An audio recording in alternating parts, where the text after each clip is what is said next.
on. Makes you look like you got all the Hello, audience that's not even there.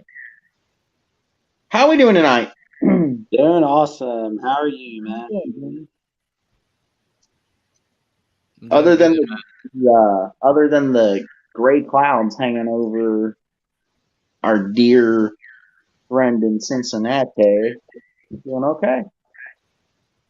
Yeah. Speaking, we decided we were doing the show tonight in honor of dear Damar Hamlin. Yep, Damar Damar Hamlin. Yeah. Hamlin. That's his name. Cool. Want to make sure I said that right.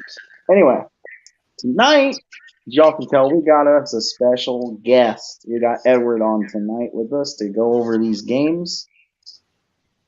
And yeah, let's jump right into it. Gentlemen, we're Edward. between the Orange Bowl between the Tennessee Orange Volunteers and the Clemson Tigers.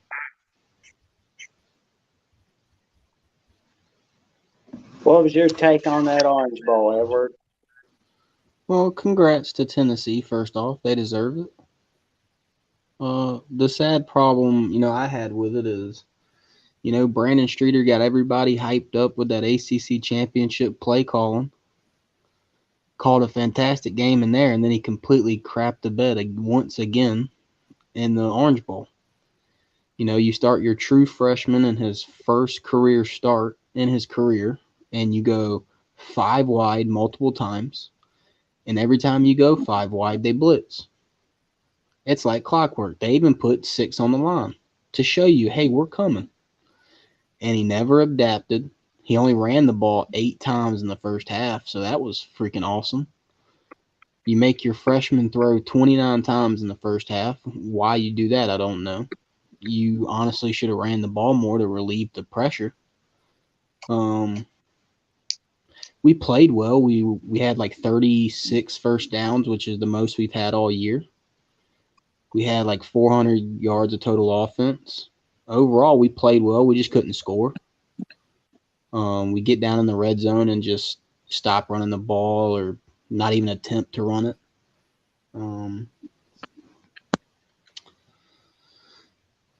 A lot of people are down on a lot of things, and I have to say one thing. I feel like Brandon Streeter let us down again. His play calling just didn't help, and then we go into the second half, and we do kind of the same thing. Besides the missed field goals, we just terrible play calling. Kept going five wide again. Kept getting the quarterback destroyed. And he's a true freshman, which I'll try to tell Clemson fans this all year that he wasn't a finished product yet. But a lot of Clemson fans were, oh, get DJU out of here. We need Cade. Cade's the man, and he kind of showed the world that he's a true freshman. He got a little bit of pressure and he started flushing the pocket. He even flushed the pocket at times when he didn't need to. Instead, he could have just stepped up. I have faith in the kid. If Brandon Streeter's play calling don't get better, I don't know how we could ever win a natty with him. He's got to learn to be more balanced in his decisions. To have a run game like we have and just to ignore it is ridiculous. People want to talk about that Clemson defense. All in all, we played great defense. We got burned by big plays again, but I mean, if you watch the game, they had like 303 yards of total offense. I mean, they didn't have that much offense. They were just able to convert big plays for touchdowns, and we weren't.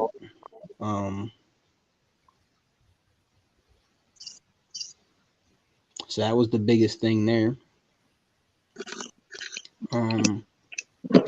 People want to criticize Dabo's kid for that fake field goal. Well, if the kid could have did a lot of things and just decide not to, I don't know how you're gonna blame him for that. People just seem to find ways to attack Dabo. It seems like this year, but all in all, I enjoyed the game. Win or loss, my fanism didn't waver one bit. What y'all guys think about the game, though? Yeah, I thought that it was a surprise. I thought that the game would, be pretty close, either way, and I thought that Clemson would probably have a really good shot to win. But unfortunately for Clemson, I mean, that field goal at the beginning of the game really hurt. And, all those field goals that you missed, it really all started when you didn't go for the first field goal and you went for it on fourth down. That really hurt in that game. I mean, it just didn't get it and basically prevented you from going up early, and then you missed all the field goals later on that were longer field goals, and it just, you got a lot of yards, but you didn't get points. And at the end of the day, yards are not as important as points. Points are more important. Clemson didn't get the points because they played well. They put up a lot of yards, got a lot of first downs, a lot of plays, but they just could not, score. I mean, at the end of the day, Tennessee did. Tennessee had less yards, but they put up more points, and Joe Milton was a surprise. And unfortunately, Clemson fell short, and Tennessee got the win. It was a fantastic game for the Volunteers, a game that they have been waiting for many years. So, yep, I agree with you. I mean, if we go for that one kick there, and, and I said this to a couple guys earlier, that one kick there, and then those 3 kicks we missed, and the other fourth down we went for, if those were all field goals and we made those, which is a hypothetical, we're down 2 points. Just is a shame that goal got missed and we chose to go for it on that fourth down. I agree with you. I would have rather the field goal. If the kid followed the blocks, it's the first down. If the kid pitches the ball, it's the first down. He did the worst thing possible in that decision and ran straight at the chest of the one dude that could make the tackle. I mean, because, you look at that play. I mean, if they kick that field goal, he's going to hit it. BT Potter's going to hit it. And it's just the fact that when you finally decided to kick a field goal, it was a long one, and he missed. And then once a kicker misses, it's in their head, and they keep missing. I mean, literally, again, no one cares, but Indiana back in 2020 or 2019 was one of the years. Logan Justice, the kicker, he hit all the field goals all year, and then that Purdue game, it was rainy, and he kept missing the field goals, and then in the bowl game he missed the field goals as well. That's why they lost. So it's like with BT Potter, if they kick that short field goal and he hits it, he probably doesn't miss those other kicks. It's just the way it is, and they would have had a lot better chance to win. Because if they had hit all those field goals, they'd only been down one score and had a shot to win at the end. But they never gave themselves a chance to win because they were always too far down because of the fact they just didn't do the necessary things they needed to win. I thought Clemson played a pretty solid game. They just made mental mistakes. Yep, I can agree with that. And, I mean, the worst part I think about it was BT Potter missed 3 kicks all year. He missed 3 in that game.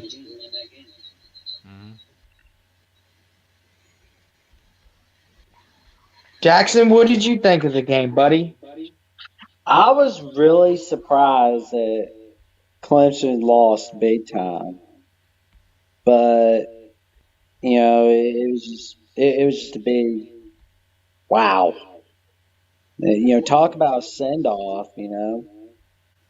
That Tennessee defense was bending, but they didn't break in that first half. It was pretty big. I think that's a great point that you just made about Tennessee's defense because they have played, fairly poor all year, especially nothing worse than that South Carolina game. But, I mean, they gave up a lot of yards. They just, to your point, they found ways to get stops when they needed to. And right. That was why I said we went 5 wide. There was a couple times we went 5 wide in the red zone.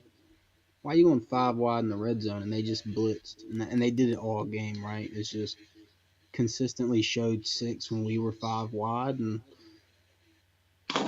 with a true freshman quarterback, it's people were expecting Cade to be able to just be a finished product as a freshman, like Trevor Lawrence. Yeah, I mean, Trevor is, for a lot of people, like to use the word the golden child. He was that. This kid was ready to play football from a very young age because his parents put him in every camp, put him in. I mean, they had him with a NFL throwing coach and quarterback coach since he was in the 6th grade. I mean, people just expected so much from a freshman, and I get it. It's Clemson, so I mean, the notion of he is going to be a finished product because Trevor was is a bit much, but like I said, I mean, I can deal with it, and it hurt, but if we just found ways in the red zone to convert instead of doing dumb plays, the play calling was so bad once we got in the red zone.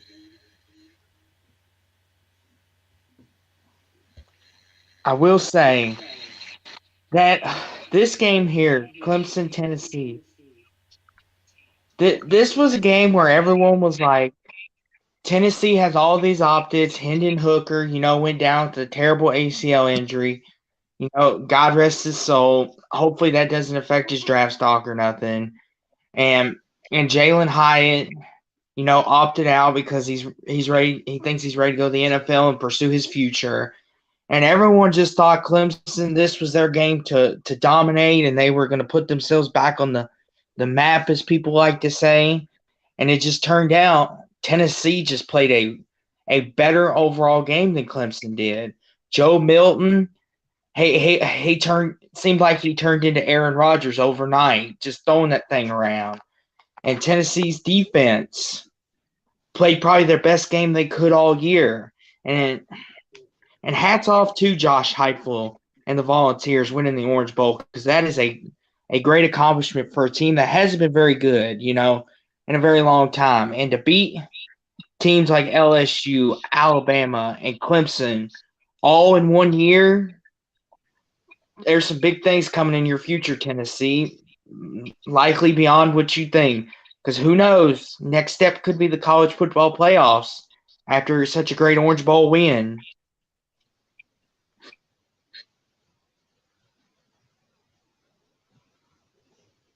I wouldn't go that far. The playoffs. I mean, it's still Tennessee and still party like it's 1998. Yeah, I agree with John. Joe Milton isn't Aaron Rodgers, but he did okay.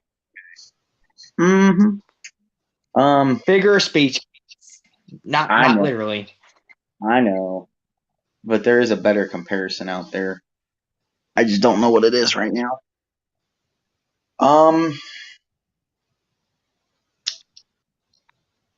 I didn't really watch much of this game, but from what I gathered from the highlights and stuff, Tennessee just dominated and more or less came out and was like, Clemson, they say you're good, but you're not going to beat us. It's the SEC.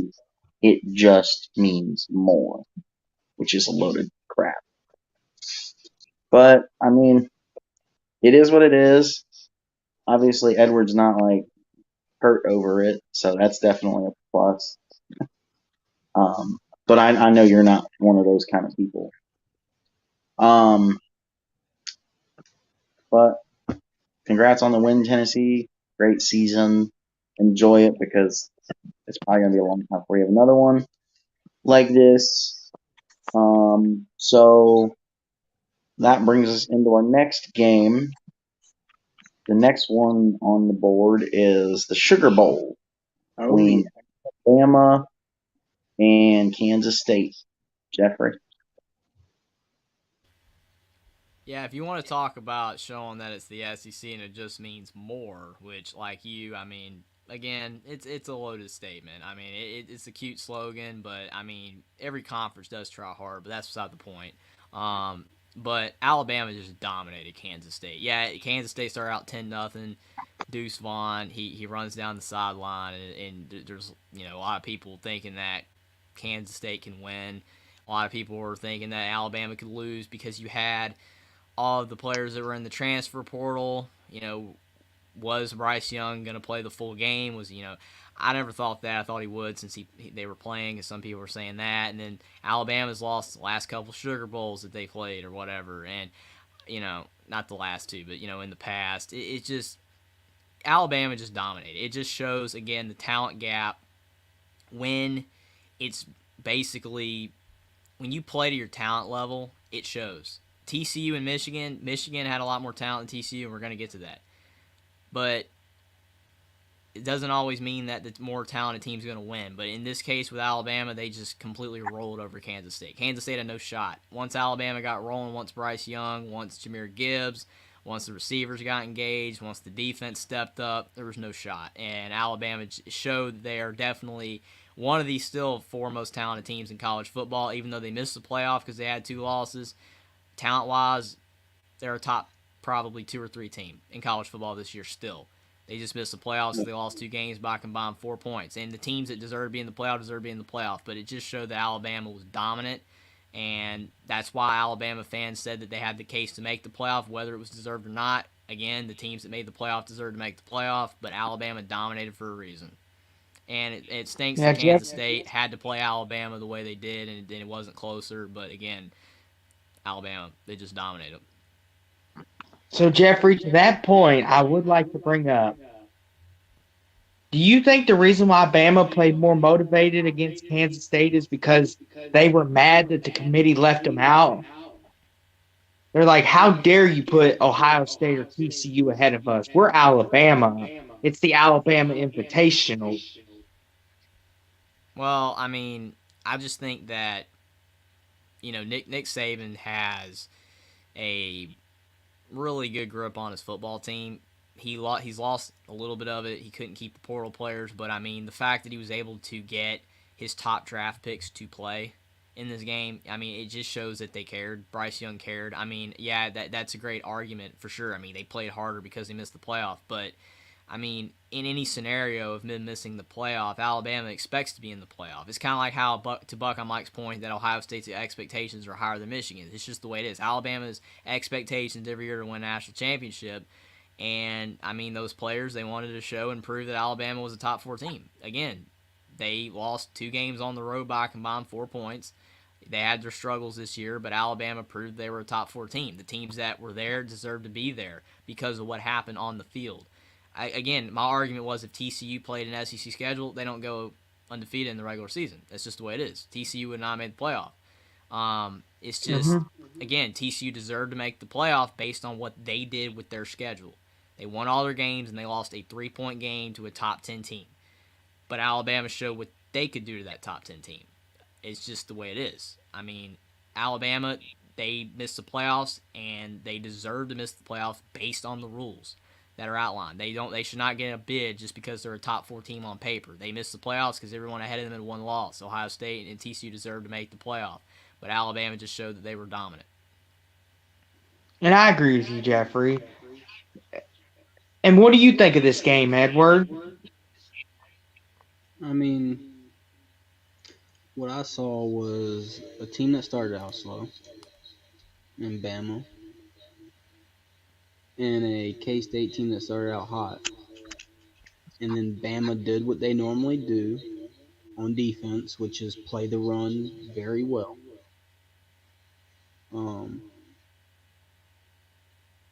Which took Deuce Vaughn out the game.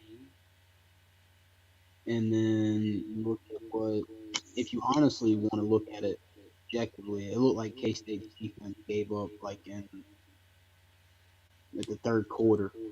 Right after that offense failed to score on 4th down, and then Bama went down and scored to go into overtime or go into halftime, and then Bama came out and scored again. It looked like you just saw that they had no pressure on Bryce Young, it was bad. And then you saw multiple times players at 1 touchdown. Can't think of his name. I want to say it was 80 or something like that. He caught the ball, and the dude went to go tackle him and then let him run for a touchdown. And I was like, okay.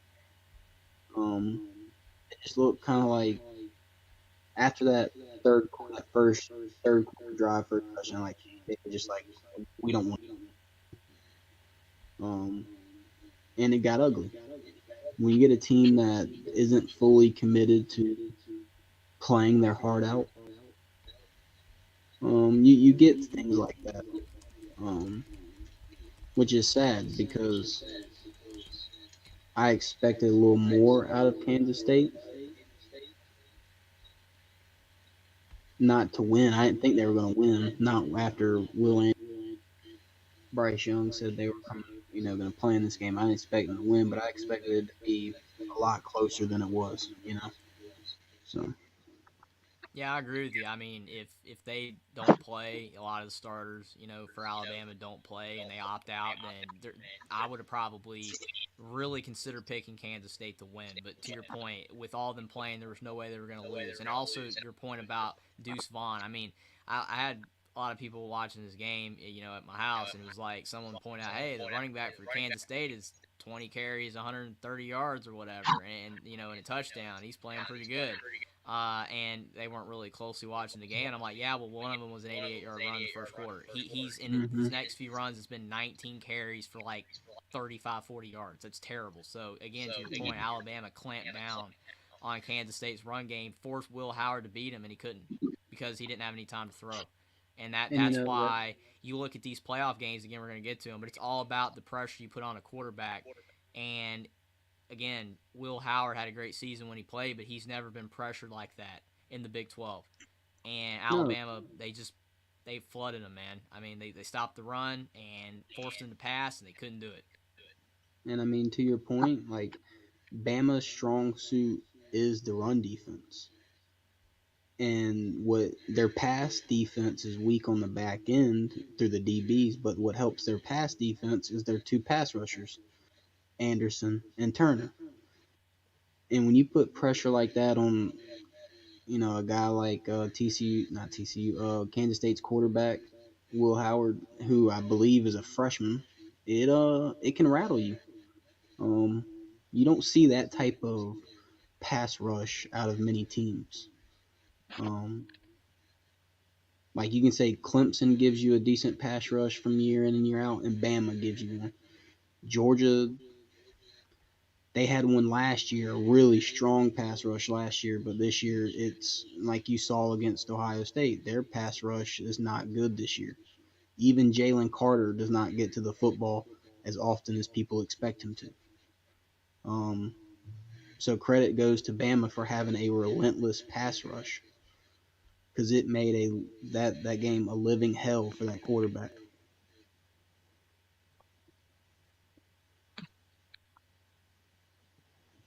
Jackson, what were your thoughts on this game? Because I know you were partying all night celebrating this great win. Well, I'll tell you what really got Kansas State. That onside kick at the start of the third quarter. 2022, Nebraska just called and said they want their play back. But, in all seriousness, though, Kansas State got way too aggressive. They were constantly going for it on fourth down, which, I mean, don't get me wrong, you should take chances in the big game, but, shouldn't be doing the onside kick at the start of third quarter. That's gonna hurt you big time. That's what really helped Bama, and that's what helped them dominate Kansas State in the second half. And I'll tell you what, though, Mel Kiper, I hope you watched that Sugar Bowl because I'm gonna tell you right now, if you did watch the 2022 Sugar Bowl, you just watched the best quarterback in all of college football. No, I don't mean Will Levis. I'm talking about Bryce Young. Yeah, Jackson, that is a bold statement. To your point, though, about K-State going for the onside kick, at least it wasn't as bad as Nebraska, who was winning the game. Nebraska was winning the game into the onside kick. That was the worst. Yeah, but still, that was dumb. It was. I mean, I agree with you. You shouldn't do it. You should never do it until the end of the game. I'm just saying nothing was as bad as what Nebraska did. Well, y'all also forget who really invented that was Mr. Nick Saban against Georgia a couple years ago. Well, in Clemson, in Started the started 2016 halftime. national title game, fourth quarter. So I mean that's who really invented these weird timings for onside kicks because to one of these teams' credit, if they get it's perfect, right? Because it's teams aren't really expecting it. So I mean it can work, but you really need a kicker who is good at onside kicks. Onside kicks is not easy. Not every kicker can do them. So Yeah.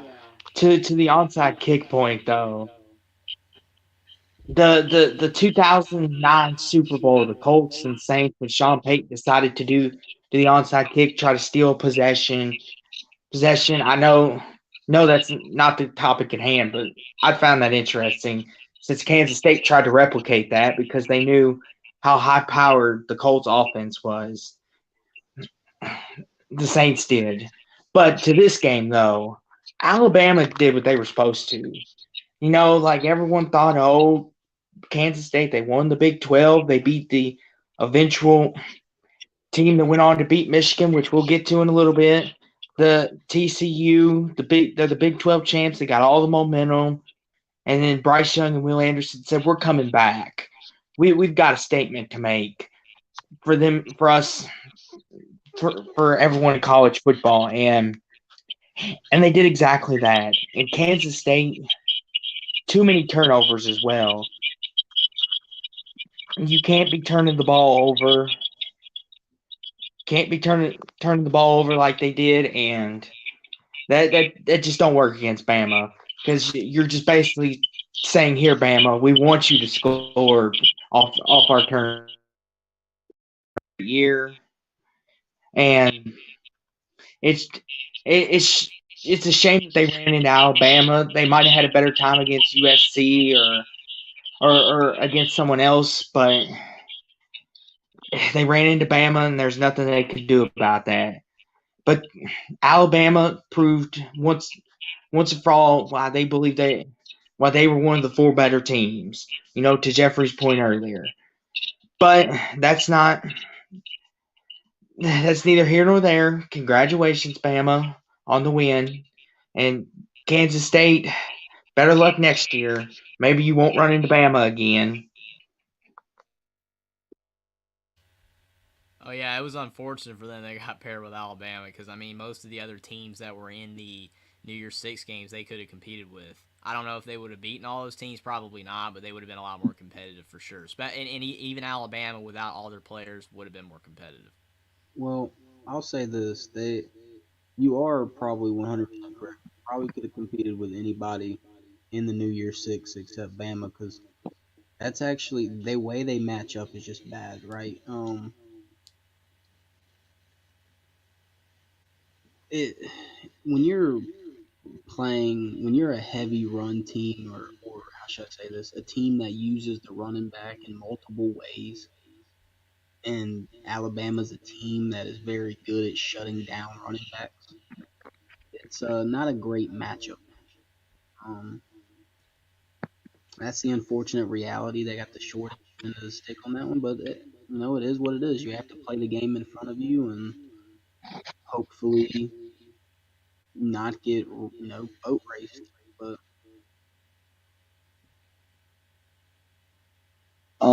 So as far as this game, I caught like the end of it more or less. It was like 21-10, I think, when I finally turned it on. So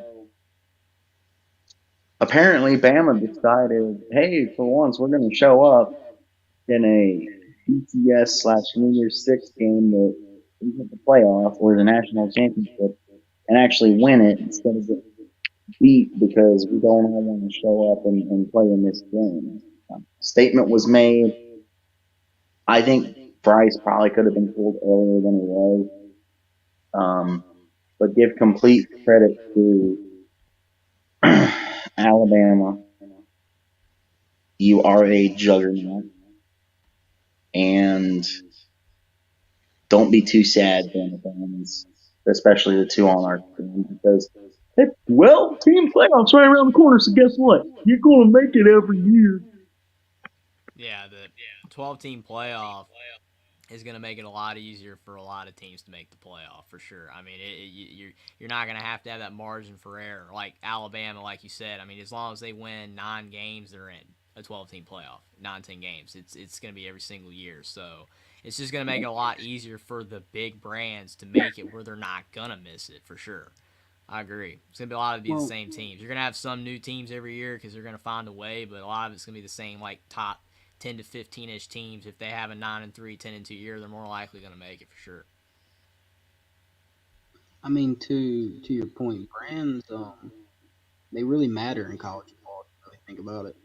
I don't know about the other games, but Clemson had 8.6 million people watching their game, which was almost the highest among all the New Year's Six games. So brands definitely matter. People, even if they're not your fans, are gonna tune in to watch you either win or lose. Yeah, I agree. And a lot of times it doesn't even matter if a team's struggling because, I mean, you look at like Nebraska, they still draw in football even though they've struggled for a long time. You know, a lot of teams that haven't been, good in a long time, they draw. But the big brands that are winning, like you said, I mean, they draw. Michigan, Ohio State every single year gets 10 million plus viewers. It's just the way it is. I mean, it doesn't matter. Those teams could have poor records and still get a lot of views. Maybe not as many as when the playoffs are on the line or something, but you're going to get views because they're brands, like you said. Mm-hmm. Yeah. And to the one point about the Orange Bowl, I didn't get to say this. Congrats to Josh Heupel. The game plan for not making Joe Milton, make the hard throws. He was able to just scheme up very easy throws for him. Really, really helped him succeed in that game. So congrats to Tennessee and Josh Heupel for doing that. Yeah. I will say, real quick on the Bama Kansas State, Kansas State, like I said, they have nothing to be ashamed of. They just ran into Alabama.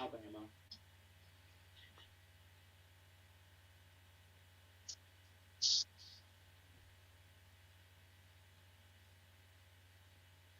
that all? Yep. All right, so we're going to skip the two obvious ones because we need to have some meat on the bone, so to speak. Give you guys some nice juicy ribeye at the end of the show. So the next one we're going to talk about, the greatest, the biggest, the most amazing choke of all chokes in BCS/New Year's Six history, the 2023 Goodyear Cotton Bowl. Tulane Green Waves finally proved we be wrong with a 46-45 win over USC. Now, yes, it was trending towards a blowout at least 3 times in the game. But this thing became a classic. Why? USC choke artist. First, I would like to say that this was the only New Year's Six game that actually was interesting.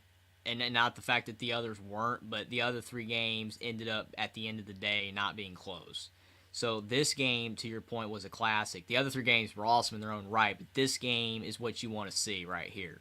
A game that goes down to the end on a final play, and 2 teams giving it their all. And I picked USC to win this game because I felt, if Caleb Williams was healthy, they're going to find a way to win. And a lot of people didn't think he was, but he ended up playing a fantastic game. He was clearly a lot healthier than he was at the end of that Utah game. Threw 5 touchdowns. It's not his fault they lost for sure. And again, I'm so proud of Tulane.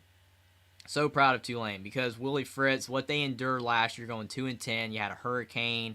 You almost beat Oklahoma, ironically, Lincoln Riley again. You almost beat them last year. And then the hurricane happened, and then you had a lot of injuries, including Michael Pratt going down. They had a bad season. They would have been a much better team if they hadn't had all that happen to them. But this year, everything that went wrong went right, and they rolled through their schedule. They even beat Kansas State on ESPN Plus, as Jackson points out. Then they had a letdown game against Southern Miss, but then they rolled the rest of their way and only lost one more game to UCF. And, I mean, you look at Tulane, it's a fantastic story. They had a great season. They have a tough, competitive quarterback in Michael Pratt, never gives up. And to Buckeye Mike's point, USC was clearly the better football team. And based off paper, and this is why games aren't played on paper, they should have won. But they blew the game. You're up by 15. And then you let them go down the field and score in 2 plays. And then you're only up 8. And then your guy fields the ball at the 1-yard line, should let go in the end zone, and then he fumbles it out of bounds, and then they're at the 1. And then you have Caleb Williams, your Heisman Trophy winner, and you're going to run it up the middle. If you let him keep that ball on that first down, he's getting 20 yards. He had a wide open lane on that read option to go. But whether the coach or the coordinator or even Caleb Williams himself, in his mind, told him to run up the middle, I have no idea. Second time they did it, gets a safety. Instead of Tulane having to get a touchdown and a 2-point conversion to tie, all they needed was a touchdown to win. And USC's defense, again, they're never going to be a national championship winning team if their defense doesn't improve. Because their offense, you've got Caleb Williams, you have a fantastic offense, you've got a fantastic offensive mind in Lincoln Riley, as long as he doesn't go to the NFL. But that defense is so bad. It is just so bad. You don't play hard enough on that end of the football. The defensive line at times against Tulane got to Michael Pratt, but the secondary, literally, it was like North Carolina at the beginning of the season. That's the way USC's defense is playing right now. It's just awful, and they have to improve because USC is a really solid team. But that's the only reason why I was almost going to pick Tulane. Not because I didn't think Caleb Williams would be 100%, because I didn't know. I was just banking on that he was. But it's because of their defense. And their defense ended up biting them in the end. They made mistakes. Their defense blew it for them at the end, and they ended up losing by 1 point. So again, I would like to congrats ask, Tulane.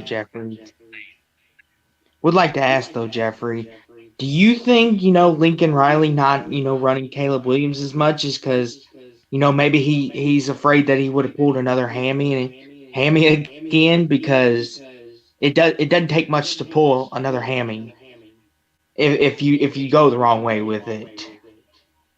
Well, I agree with you 100% there. I mean, I'm just saying that it would have never happened if they hadn't had the ball at the 1, for one thing. I mean, the fact the player fielded the ball and it went out of bounds, thankfully for him, it didn't, ended up being a safety right then and there if it rolled back in the end zone. But you get the ball at the 1, and if you look at that play on first down and you hand the ball at the middle, if he pulls that ball, I understand his hamstring, I totally understand. But you're going to get the first down, and you're more likely going to win the game. And you've played such a fantastic game. Your player made a mistake. You needed to get bailed out. And unfortunately for USC, Tulane knew they were going to run up the middle. They were hoping they would run up the middle. They did run it up the middle 2 times in a row, and they got a safety. But if he pulls it on that 1st and 10, USC wins. It's just the way it is, and they didn't do it. So whether the hamstring was why they didn't or not, they should have, because they would have won. And they probably would have won as well if the player hadn't done what he did. But at the end of the day, I'm proud of Tulane. Tulane's not a better football team than USC, but they had a bigger heart. Their heart was, 100%, 1,000 times bigger than USC in that game, constantly staying in the game, and they found a way to win. And I'm so proud of Willie Fritz and his team this year. They've had a fantastic season, but USC should have won the game. They just blew it. So the one thing I'll say to that, Austin, is they ran RPO all game. And I don't think there was one time in the game where Caleb Williams kept it. And if you even look on that first down that you're talking about when it was on the 1, he wanted to pull it. If you go back and watch the play, he waited so long to give the running back the ball. He wanted to pull it, but he didn't. I think that's more or less he was making a business decision, not so much the coach. I think he realized, I'm probably not 100%, and I don't want to get hurt by running this football. I am a better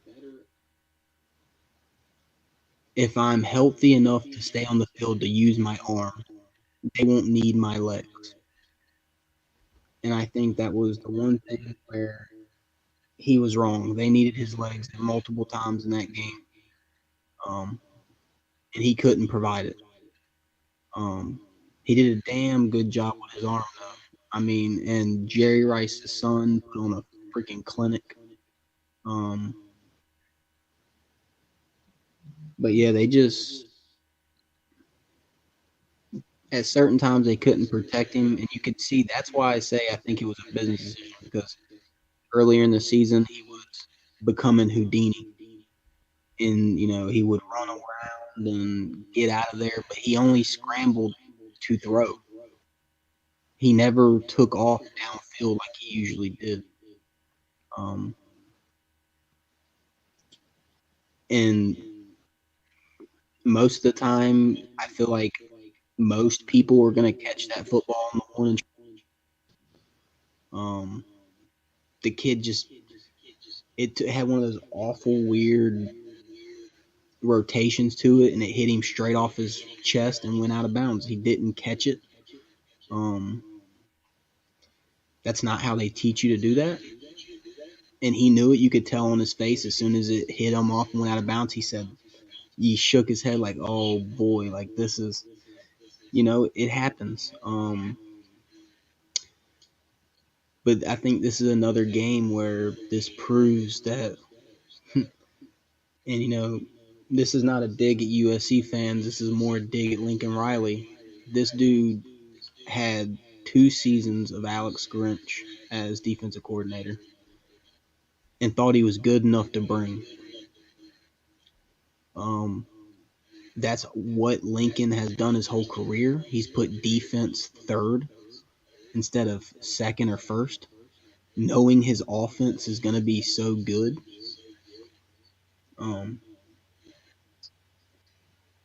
If that guy doesn't figure out how to hire a good coordinator, it's going to be a long ride for him at USC. Because his offenses will always in the games and always have them relevant. But it'd be just like Oklahoma, where they can't stop anybody.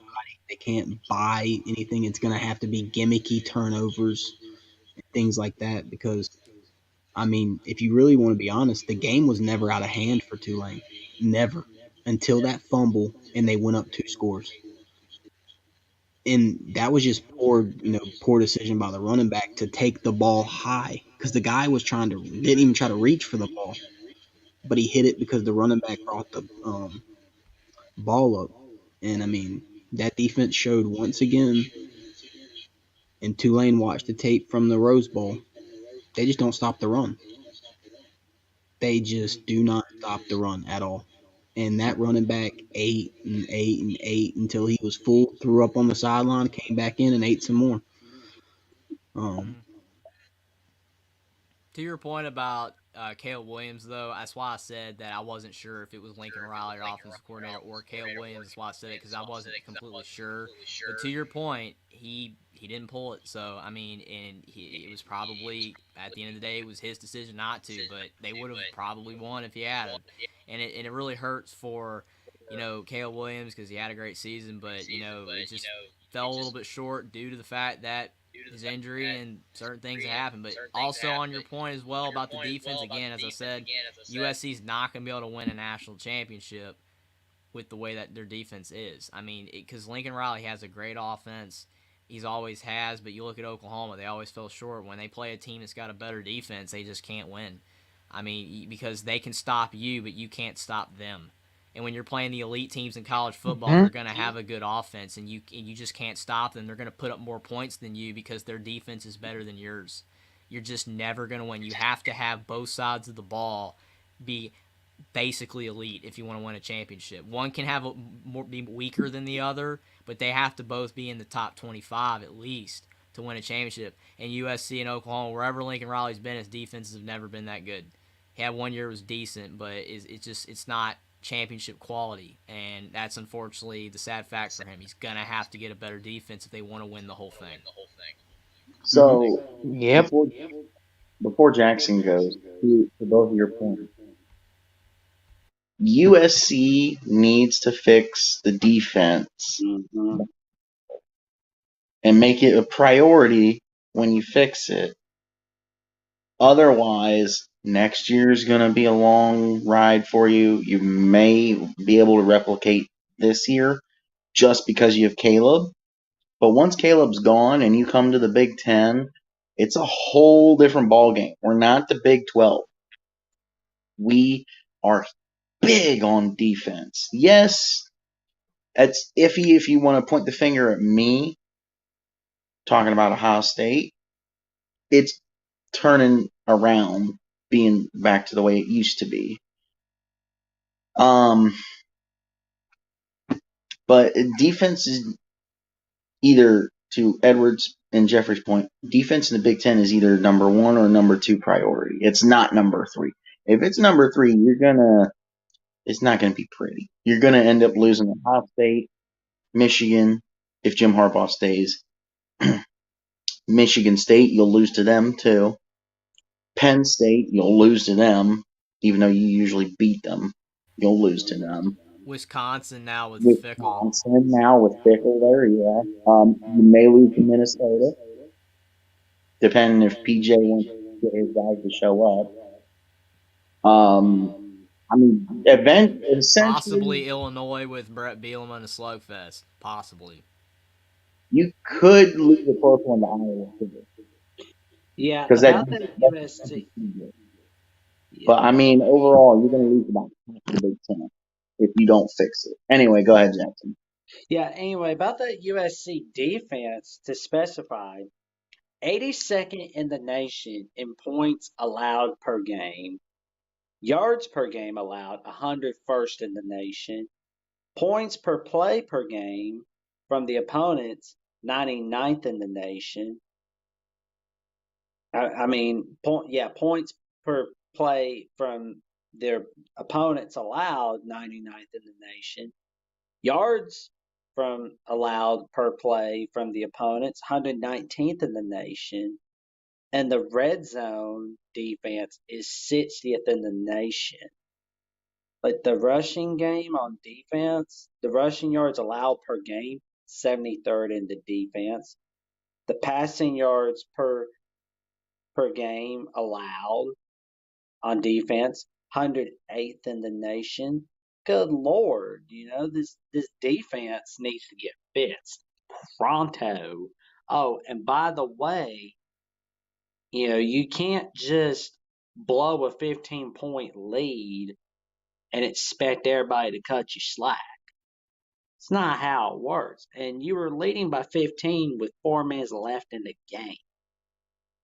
And shout out to Tulane having the greatest turnaround in the history of college football, going from a 2-win season to a 12-win season. Congratulations to the 2022 Tulane Green Wave. Big 12, maybe you want to bring Tulane to your conference. Replace Central Florida with Tulane. But to your point, how you just said that, you blew a 15-point lead. Another key thing with blowing that lead, even though I kept talking about the botched, return on the one and everything, you gave a touchdown score in 2 plays, 30 seconds. What if that drive takes 2.5 minutes, and instead of there still being 4 minutes left in the game, there's like a minute 30 or minute 45? That completely changes the dynamic too. And that's where, again, USC's defense has to improve. You cannot give up a touchdown on 2 plays.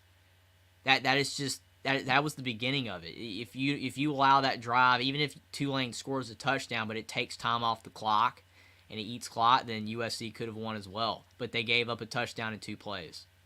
So I wanna address this because to your point, Troy, yes, if it literally wasn't taking Oklahoma, bringing it to the West Coast, running everything exactly the same way, yeah, I would say cut him from slack, but nothing changed.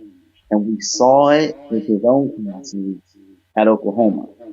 The key fixing the defense going to be to get rid of Ohio State? Why do you think Ohio State got rid of him? He ain't that good.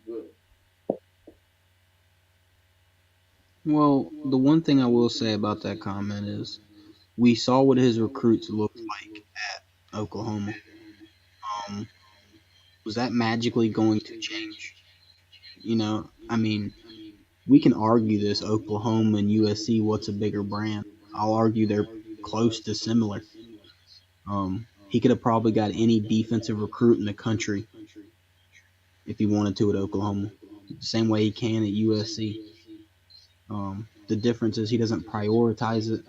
He also does not prioritize a great defensive coordinator. That's just not something he has prioritized as a head coach ever. That's why myself, I won't cut him slack on it, because you can't be offensive minded to the extent where you're willing to hurt your defense.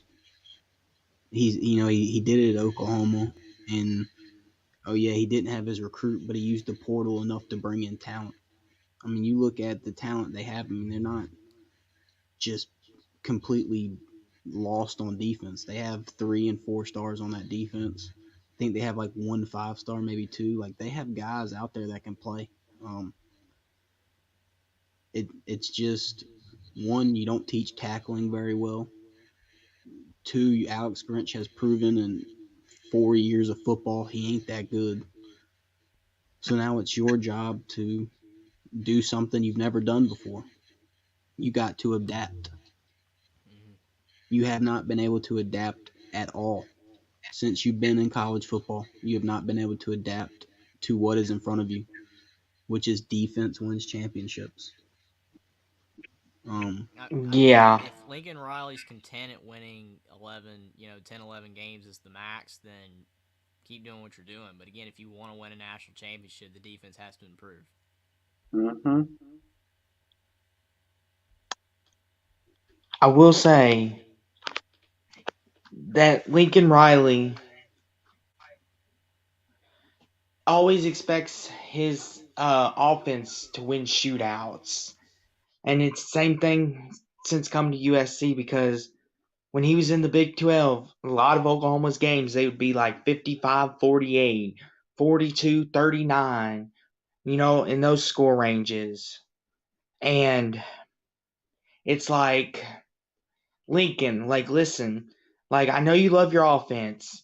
And don't get me wrong, to all the USC fans that are watching, I'm not saying that he's not an offensive mastermind or anything like that. Not an offensive mastermind. I don't want anybody to take that the wrong way. But you got to have a defense, because eventually, as you see, you can't always win a shootout. Your offense can't always save you. Because what if you happen to play, say, Alabama in a bowl next year? You really think you can go blow for blow with Bama and not have any defense? But that's not the point, though. It's just that if you got to invest in your defense. But to this game, though, it was a really fun game.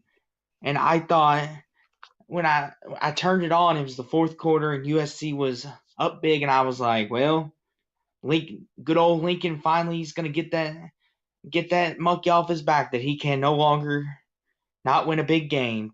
Good job, Lincoln. You finally did it, buddy. And then a lot of things happen that normally don't happen, and it's just like, oh, brother, here we go again. Now the narrative's out there that Lincoln cannot win the big game again, and that he's going to do the same thing at USC that he did at OU. And it's just like some wonky stuff happened. Credit Tulane. They stayed in it. They kept the fight alive. I give them all the credit in the world, but a lot of wonky stuff happened in that game, guys. I know Buckeye Mike, he'll get to it here in a minute, how USC, quote-unquote, choked. But I think a lot of that wonky stuff happened, and I think if that didn't happen, we'd have a different discussion right about now. But overall, congratulations, Tulane. Y'all won the game. Y'all earned it. I'm willing to give y'all props. USC, just fix your defense, or better yet, don't fumble the ball or turn the ball over, for Christ's sakes. Like, just don't do any of that. That's all Or I run- want to Go say. down Take the field in Not more good. plays and not do it in 2 plays and allow it to be a 10 or 11 play drive. And if they're going to score, it would take time off the clock. You can't let a team score in 2 plays. I was gonna say, or don't run a stupid play when you don't need to, like a run on second down that's at the line going nowhere, and you're on your own 1 yard line. That's an obvious pass situation. Now the other option, because Caleb Williams is a mobile quarterback, to Jeffrey's point, I think before we went live, he should have pulled it and ran because he had We were live when I plenty of said green it. grass. We were live when I said it when we started. If he had kept the ball, he would have gotten 20 Which- yards. So let me ask all of you guys this: Right. Do you, if Caleb was 100%, this game ends differently? Yes. Well, yes. If he's 100% healthy, he probably, I guess, would run the ball more. And if that situation had happened, or maybe that situation wouldn't even have mattered, then yes, he probably would have won. Or if USC's defense was just a smidge better. If their defense was just a smidge better, then they would win too. I mean, all they had to do was prevent Tulane from scoring as easily as they did at the end of the game. I mean, I know that's a cop-out answer, but it's not all on Caleb Williams. It's the defense and a lot of circumstances, as Austin said, the wonky stuff. I mean, it was a lot of Caleb things. Williams So, F Utah, Utah wouldn't have hurt his hamstring. I can guarantee you that. yeah. I mean, if he doesn't hurt his hamstring against Utah, we're talking probably someone else like Penn State in the Cotton Bowl or something, Right. and USC in the playoffs. That's obvious. But again, and of course, Tim would come in here when it's my turn to talk about this. And Can I say yes, this real Real quick? I'm fast, not Buck, disagreeing Mike. with you, Buck. I might really quick, but you just said that USC would have been in the playoff. That's not a guarantee because that game would have been a shootout as well, and USC's defense was playing terrible in that game as well. I think that game could have gone either way. I wouldn't say it's a shoe-in that Caleb Williams wins that game because Utah scored 47. So it would have been another one of these type of games. If USC scored 51 with a healthy Caleb Williams, they beat Utah, but Utah could have won as well because their defense is playing that bad. Real quick. right. But what I'm saying is the way USC was trending before he got hurt, Mhm. and yes, we don't have to acknowledge it again. We acknowledge that he did get hurt. That's what caused everything to spiral the way that it did. He was playing like a freaking god among ants in that game. He was trending to his UFC blowing because he ran. He did it like almost that stupid little like hypnotizing circle loop around the defense and took off and went like 30 yards down the field. And then when he slid, that's when he got hurt. And so if he doesn't slide the lane and he gets hurt, that put him at like the 10 or the 15. They were going to score. And if they scored again, that almost virtually puts it out of reach for Utah, even though it was as early as it was in the game. Yeah, I agree with you. It could have demoralized them and made Utah have less effort, and they would have folded. I agree. I'm just saying that on paper, the way USC's defense has been playing, Utah still technically could have won. Right, and I do agree. I mean, maybe it's more of a 51-47 game if Caleb plays healthy the whole game, but to your point, we'll never know now because he got hurt. And that's essentially what happened with USC UCLA. I mean, that was 48-45. USC was on the right side of that. Right. But I mean, and because I think Tim is still in here, I do acknowledge my defense is not as good as it used to be either. But again, your defense is not good. Mine's not either, but yours isn't. I will say, Safety spot is the one thing strongest. Real quick, Buck, I'm like, the one thing that USC's defense can do is they can get turnovers. Do what? They can get turnovers. The USC defense can get turnovers. That's You one have to thing that get saved you them have all to get year. stops, even if they're not turnovers. When you have a 3rd and 19 against Yeah. Utah, you've got to get them off the field. You can't push the Mhm. guy in the back and let him score a touchdown. So the turnovers are great, but if you can't get a stop when you need it, or you can't at least, and again in the Tulane game, the case of just slow them down. All you had to do was slow them down a little bit, not allow Tulane to score in 2 plays. They would have run out of time. Again, you have to get stops, or at least the bend not break defense that Tennessee was able to play against Clemson. USC can't do that. They blow the top off the defense and allow teams to score 75-yard touchdowns on them all the time. That's the problem. You can't do that. Okay. Mm-hmm. So I usually want to try to ignore this, but he's like blowing it up. So Tim, if you're listening, it's not my words, okay? I watched the Pac-12 network post game from the Utah game. They were saying it. So if you want to go get someone, go get the Pac-12 network. Because one of the guys on there that I think used to play for USC or one of the Pac-12 schools, he said USC let their foot off the gas in that game. I'm just repeating what he said. Mm-hmm.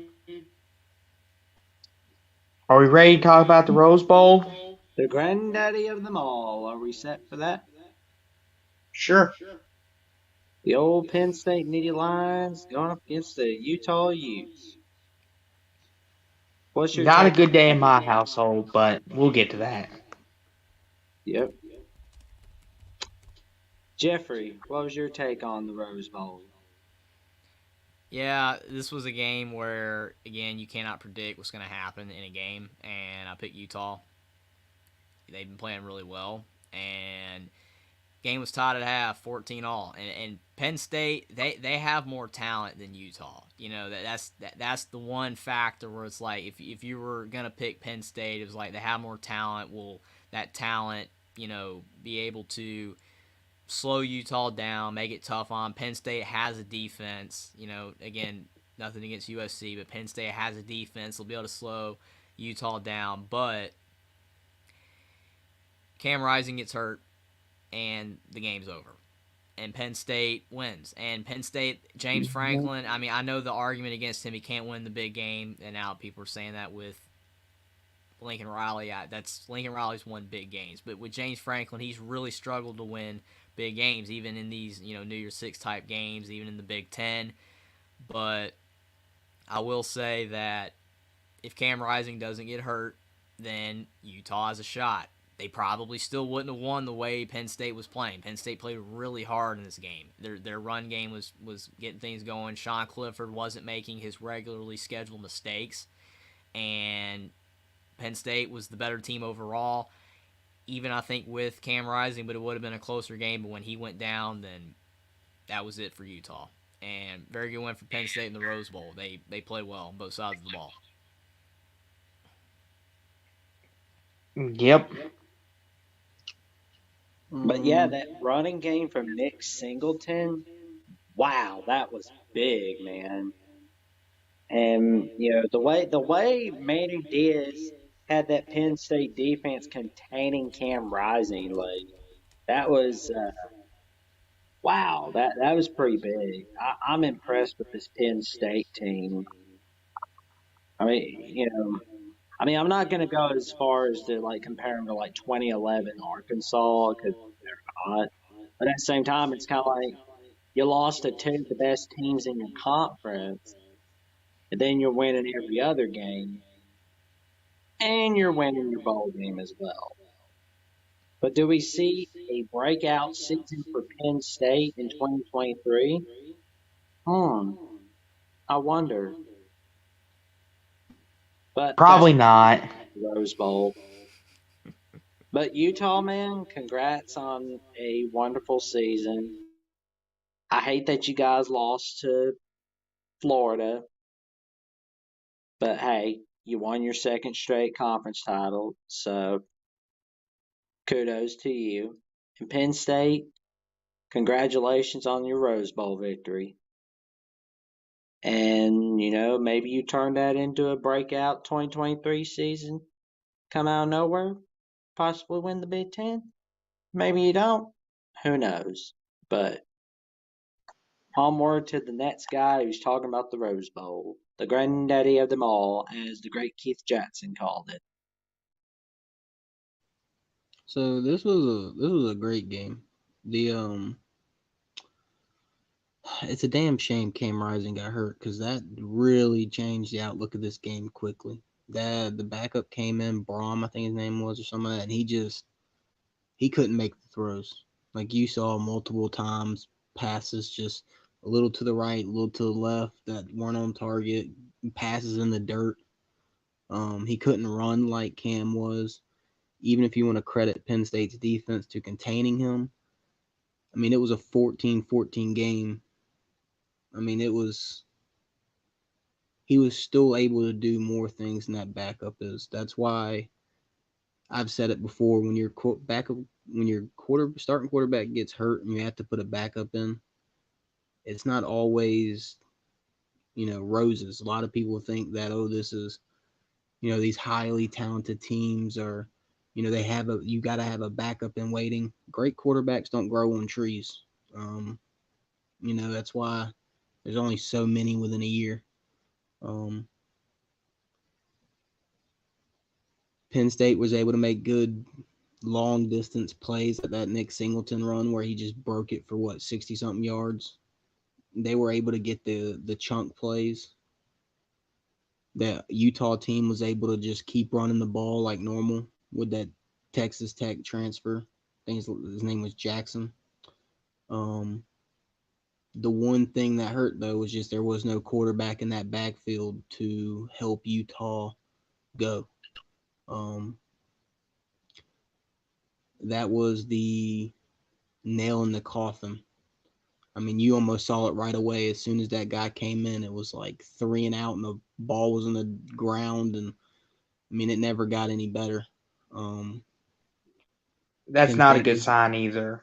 Penn State was able to legitimately say, okay, guys, we got to focus on stopping the run because this quarterback can't beat us.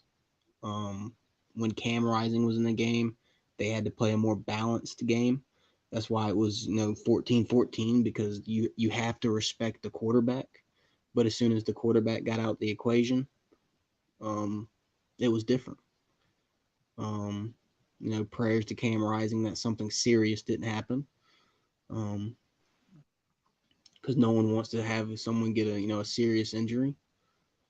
But yeah, that was just a nail in the coffin. Like I said, it just that backup quarterback was not it, and he was the reason they lost. It wasn't the Utah defense, even though they let up plays. But when your offense don't score points, your defense, is gonna let up points eventually. It's just the natural flow of football. It's unfortunate for the Utah Utes. Good game. Yeah. You deserved it, Franklin has struggled in top 10 matchups. He was finally able to get one out, so congrats to you. Yeah, I will say to your point, Edward, that Cam Rising he missed the Wazoo game after the great USC win, and Dalton Kincaid wasn't there for that either. And they were able to, I understand Wazoo and Penn State completely two different levels. I understand, but Utah was still able to win that game. So it wasn't like all hope was lost, but it was a gut punch, so to speak. And the fact that the way Cam Rising, went out in the quarter that he did, the backup had a bye week, and then had time to prepare for Wazoo. He didn't have time to prepare for Penn State because everyone was expecting Cam Rising to finish the game. That's the thing with that. But for this game,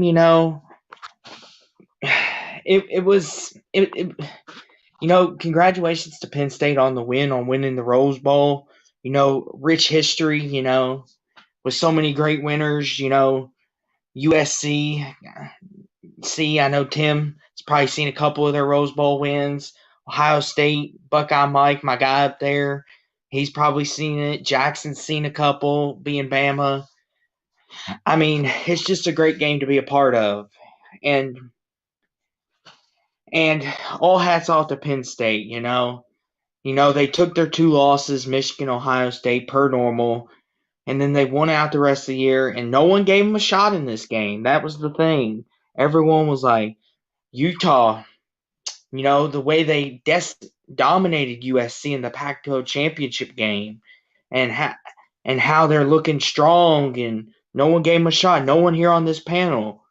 I ain't going to speak for Edward because he wasn't a part of this conversation, but the 4 of us, me, Jackson, Jeffrey, Buckeye Mike, didn't give Penn State a chance. Even Mr. Buckeye Mike up there, who's a Big Ten aficionado, so to speak, didn't give Penn State a chance. He was the biggest doubter of all of us. But in the end, they came through. You could say maybe it's a tainted win because Cam Rising isn't there. He went out, and you can say Dalton Kincaid didn't play whatsoever.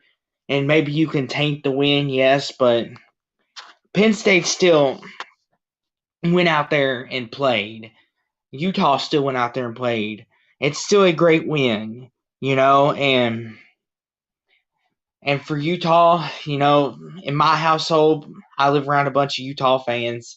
They weren't very happy about this outcome, but for Utah, what a great season. Back-to-back Pac-12 champions. Cam Rising, the big story was, can he finally get the monkey off his back? Can he finally earn the respect in bowl season, in the bigger bowls? Because he kind of earned that regular season respect, so to speak, and he beat USC twice. He beat Oregon last year twice, and everyone, was like, if 1 week he was bad, everyone was like, you stink, Cam Rising, you're no good. But then to beat USC twice and to beat Oregon twice, everyone kind of jumped back on his bandwagon. And I've been saying for a long time, Cam Rising is one of the 3 best quarterbacks in the Pac-12. People just don't recognize it. But overall, congratulations, Penn State, on a great season. James Franklin finally getting his monkey off his back, finally beating a top 10 team, and just congratulations. Buckeye Mike, I know you'll have more to expand on this. Go ahead. Real quick, to be fair, when you said none of us gave Penn State a shot, I only picked Utah to win by 7. So I wouldn't say it's not giving Penn State a shot. Plus, I did say that Penn State's talent was really good, but I just felt with Cam Rising they would get it done. I mean, again, I picked Utah, didn't know what was going to happen, but I wouldn't say I didn't give Penn State a shot. I mean, some people didn't. I mean, I thought Penn State had a shot to win. I just felt that Utah with Cam Rising would find a way, but again, you can't take into account the injuries. But I agree with you, Austin. None of us really felt Penn State would win. I'd pick Utah for that reason, but I wouldn't say I didn't give them a shot either. And before you go, Buck, I will say this, Jeffrey, to your point, you were 100% correct about Sean Clifford. He is usually good for a turnover or 2, and he did not do any of those things. And that's how you succeed in a football game. You don't turn the ball over. Because he played efficient that game can turn the outcome of the game very quickly. So props to Sean Clifford for actually putting together a complete game. Just congrats to Penn State once again. Good bowl game for y'all. Yeah, I agree with you, Edward. I mean, that was another reason the reason I picked Utah was because he just felt that Clifford would make a mistake. Cam Rising usually makes fewer mistakes, but to your point again, he played a flawless game by not making the mistakes that he usually does, for sure. I have a question for Buckeye Mike before he gets going, and this will probably tie into his. So Buckeye Mike, you ready to give Penn State their credit now and James Franklin, or are you still holding back on that a little bit? Because I know you were one of the bigger components of Penn State, your time's a ticking. Yeah, no. We've seen this before. Come on, hold on. We've seen this before, guys. Right here, prime example. This is a New Year's Six Bowl, 2017 Fiesta Bowl. McSorley and Saquon. They win that by 7, and everybody still doubts him. It's not over, Franklin. Win the Big Ten convincingly, beat the holy crap out of the top 2 teams, and will be the top 2 teams for the next 10 years. Beat the crap out of all the good teams in the Big Ten, and go sweeping through the playoffs.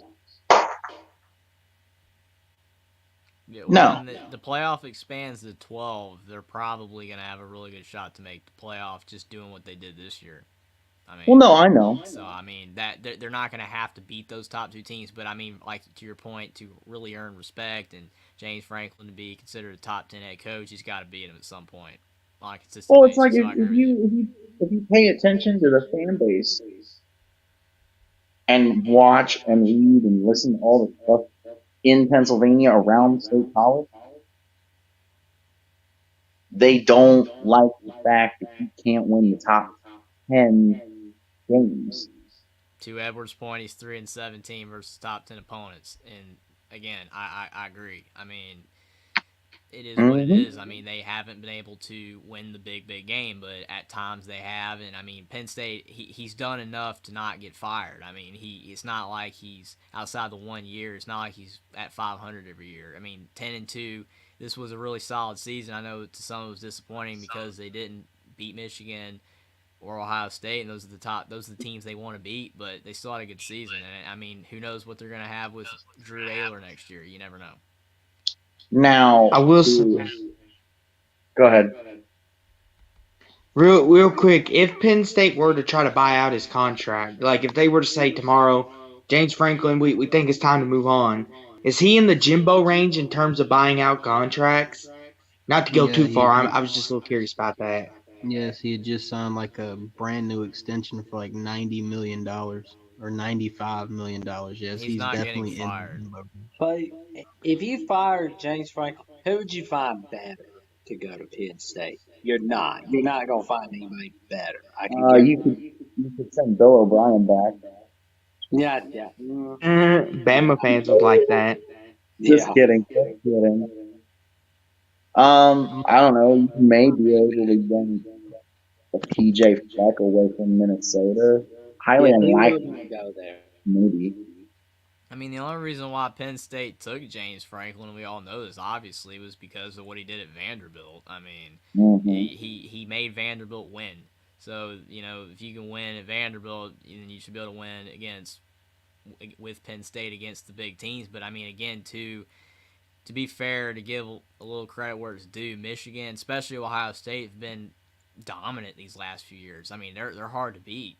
I mean, it's really tough to beat them. It's not like Ohio State, 10 years ago. So, I mean, Penn State, yeah, you need to win the big game. I agree, but it's very tough to win the big game now. The way Michigan and Ohio State are playing. So, James Franklin's not going to get fired. He's had a good career at Penn State. He needs to win bigger games in the future, but he's not nowhere near close to being fired.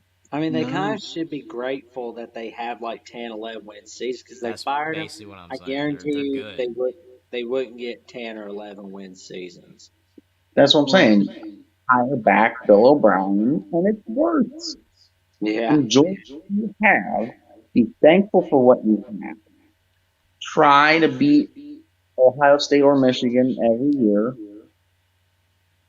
Don't let it realistically be a 3-touchdown loss to Ohio State like it was this year. Don't get a blowout against Michigan like you did in 16 when you lost 49-10. Give us more of the excitement-filled 2013 43-44 overtime victory over Michigan, 2016 victory over Ohio State. Give us more of that. And then mop the floor with these people coming in, as in USC and UCLA. You mop the floor with these guys. You mop the floor with Wisconsin. That's one good thing. He can definitely beat Wisconsin for sure. But like I said, you need to beat the top tier teams. So he's heading in a step in the right direction. It's almost to your point about them beating Michigan in 2013, they did go 7-6 that year. Michigan again was not as good back then. That's what I'm saying. Michigan and Ohio State are better now, so it's not impressive. Penn State's clearly the third best team in conference right now, and I know that a lot of people think, including a lot of Wisconsin fans, they think that Wisconsin can be that third team with Luke Fickell, and it's very well possible. But right now, Penn State's clearly the third best team in the Big Ten, and it's not even close. They have the talent, they have the resources, they have the fans, they have everything. All they have to do is just beat Michigan, Ohio State every once in a while, and James Franklin's fine. They never have to even be a national title contending team, even though they want to. Franklin will never get fired, ever. Exactly. As well as they should be. My point is not the fact that they beat a 7-6 Michigan that year. It's give us the excitement. We're sick and tired. We're sick and like Ohio State fans that want to try to be objective like me, but people say I'm not objective. Want to see these close. I'm sick and tired of freaking blowout. Yeah, 54-10 over Iowa, etc. I'm sick and tired of blowout. Give us these close, game-thrilling games.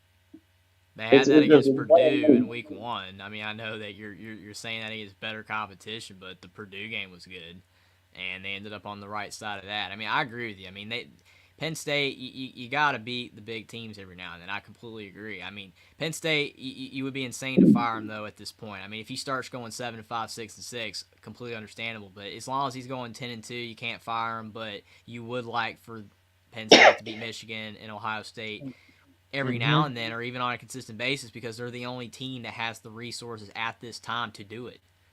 And they should. And I completely agree with their frustration. But again, Penn State would be insane to fire him at this point. I mean, here. I know this will never happen, but my thing is, okay. For example, if we take Utah out of the Pac-12, put it in the Big Ten, I think it is the third best team in the Big Ten because it beat Oregon twice. It beat USC twice this year. Both obviously weren't a fluke, both years. So my point is, Utah is built better. They have more heart. There's more effort, I feel like. The reason I say it, like Ohio State, Penn State this year was 3 touchdowns, even though it was 2. That last one to make it 13 was garbage touchdowns. And we all know that. Main focus, because I have completely pulled everyone away from the main focus. Great game, to your point, and I think everyone else's point. If Cam doesn't go down, either Utah wins this next or Utah still loses, but it's not as like it was really a 3-touchdown loss. They got a garbage time touchdown with like 25 seconds left. So it was a good game until he got hurt. There were some questionable calls, some questionable no calls, which seems to be the theme of the New Year's Six poll this year.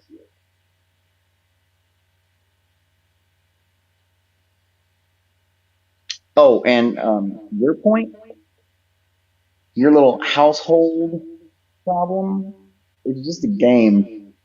I've been through that anger before, but it's just a game. No need to like trust me, when I was like 12 or 15, I usually would, when Ohio State would lose, I would go find the trash can and fling it across the house.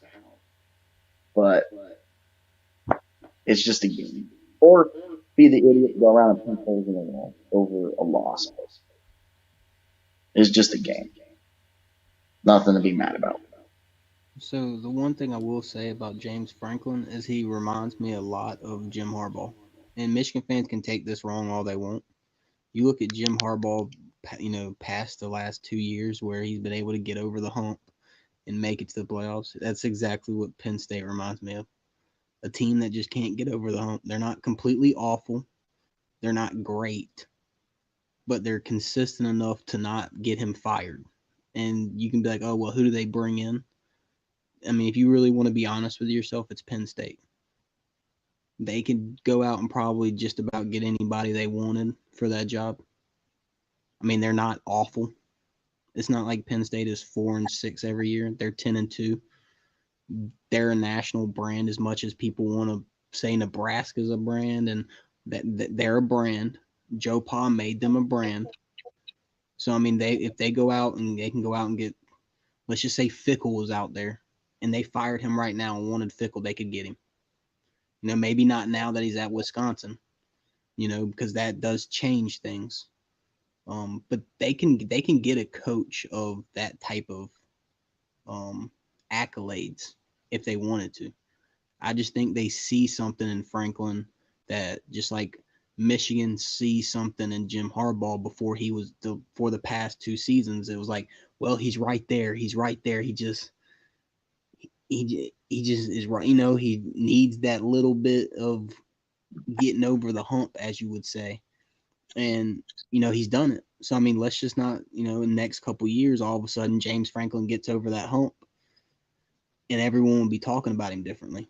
So I think he does. I think Franklin will get over the hump like Harbaugh did in 2021, 2022.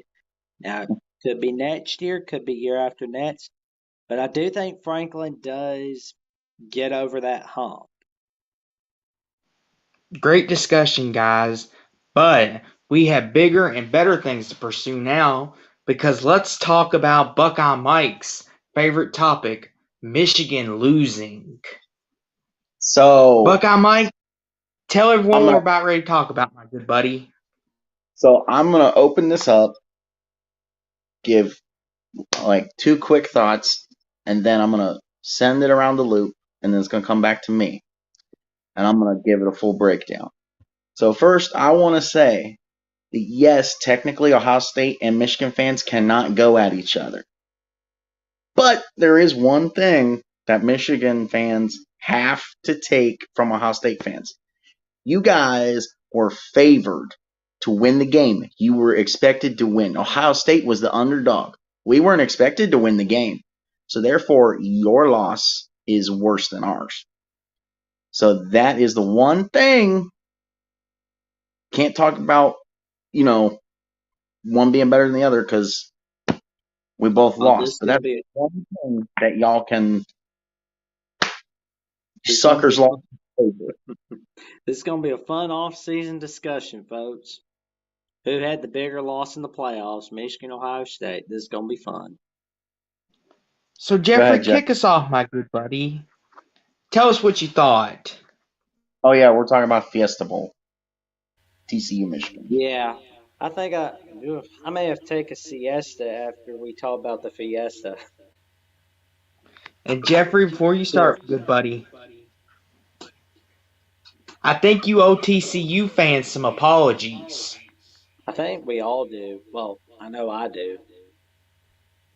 I don't. I mean, Yeah, because you went I with don't TCU, really, my man. I don't really think that I have to apologize from the standpoint of if I said that TCU again had no shot to beat Michigan, but yet again I did not. I had Michigan only winning by 4. I thought TCU had a really good shot to win. I just thought the difference in the game would be Michigan's defense. I thought that they were going to be able to slow down TCU's offense toward the end of the game, and I thought that it would be enough, and I thought Michigan would get over the top. But again, all credit. I will give all credit to TCU. And just like Tulane, I'm glad TCU won. I'm glad TCU made the playoff. I was one of the biggest, supporters of TCU being in the playoff when people were like, oh, they lost to Kansas State. They don't need to be in the playoff. It needs to be Ohio State and Alabama. I was like, no, TCU, again, are they a top 4 team? No. Recruiting rankings, they're by far the weakest of the 4 teams that are in the playoff. But that's not always how it works. Talent, at the end of the day, as Austin has pointed out a lot of times, you can win without talent, as much of it. but it is tough to win the big one. It's going to be really hard for them to beat Georgia. It's not an official prediction, but again, TCU, you deserve to be in the playoff, and you have a shot to beat Georgia and be the national champions with a bunch of 3 and some 4-star players and a fantastic coach in Sonny Dykes, taking over what Gary Patterson left off, toward the end of his tenure when he was really struggling. Because to be fair, some of TCU's best recruiting classes were with Gary Patterson, like 2018 through 2020. A lot of those guys are still on the team, and they had roughly in the 20s. Last 2 years with Gary Patterson, it was going downhill. That's why he quit, basically, and they got a new coach. So they have some talent on their team. It's not like they don't have any talent. Sonny Dykes has done a really great job. TCU deserves to be in the playoff. This game proves it. I mean, Michigan, their defense was supposed to help them win this game. Their defense was supposed to be basically the reason they won this game, but they just did not perform. Their defense, I wouldn't say struggled to the extent of USC, because again, TCU had pick sixes, man, in the game. That helped put up some points. So I wouldn't say Michigan's defense was completely awful. Young J.J. McCarthy made mistakes. He showed his youth. As kind of like Edward pointed out with Cade Klubnik. I mean, Cade Klubnik didn't really mess up the game. It was a lot of other factors now. But J.J. McCarthy made mistakes, and it gave TCU free points. And if he doesn't make those mistakes, there's a really good shot Michigan wins. Max Duggan, he played his heart out. TCU played pretty well on both sides of the ball. I thought that their defense made opportune stops, especially with the pick sixes, and they just found ways to get stops. Their defense wasn't perfect. Their offense wasn't perfect. But at the end of the day, they won the game. Again, it proves TCU is a really solid team. They might not have the talent, but they have the heart, and they had the fight, and they deserve to be in the playoff, and they deserve to win the game, and they deserve to have a shot to beat Georgia in the national championship game, and they do have a shot to beat Georgia if they play the way they did against Michigan. Again, it completely proves that you don't have to have the best talent to be here or to win, but it does make it harder. But TCU's found a way so far. Yeah, I would like to say real quick, before Edward goes, for you of those that have been following us, I'm sure people were there that night. Me and you, Jeffrey, had a little conversation when we were talking about primetime and all that, about how talent and coaching, can win or lose you the games. You were on the side that most of the time 5-star talent and great coaching wins. Like Nick Saban, Alabama is a perfect example of that. 95% of the time they're going to win. But I was making the argument you could be like TCU and still win a natty. And my point was half right proven Saturday, because that's exactly what happened. TCU beat a much talented, much better Michigan team. To be fair, though, you are absolutely right. And again, I give you complete props. But when you say that I said 95% of the time, that is an accurate statement, because of the fact how often does a TCU occur? It never hardly does. Rarely. That's why 95% is completely correct. If I said that no talent or you don't have as much talent can never win, then I would be wrong. That's why I said 95% of the time. So we're both right. Your point of that you can win without as much talent is true, and my point's right, that 95% of the time you have to have the best talent and coaching to win. 5% of the time, TCU comes along, and again, to be fair, that's why I pointed out, TCU's recruiting classes under Gary Patterson were pretty decent.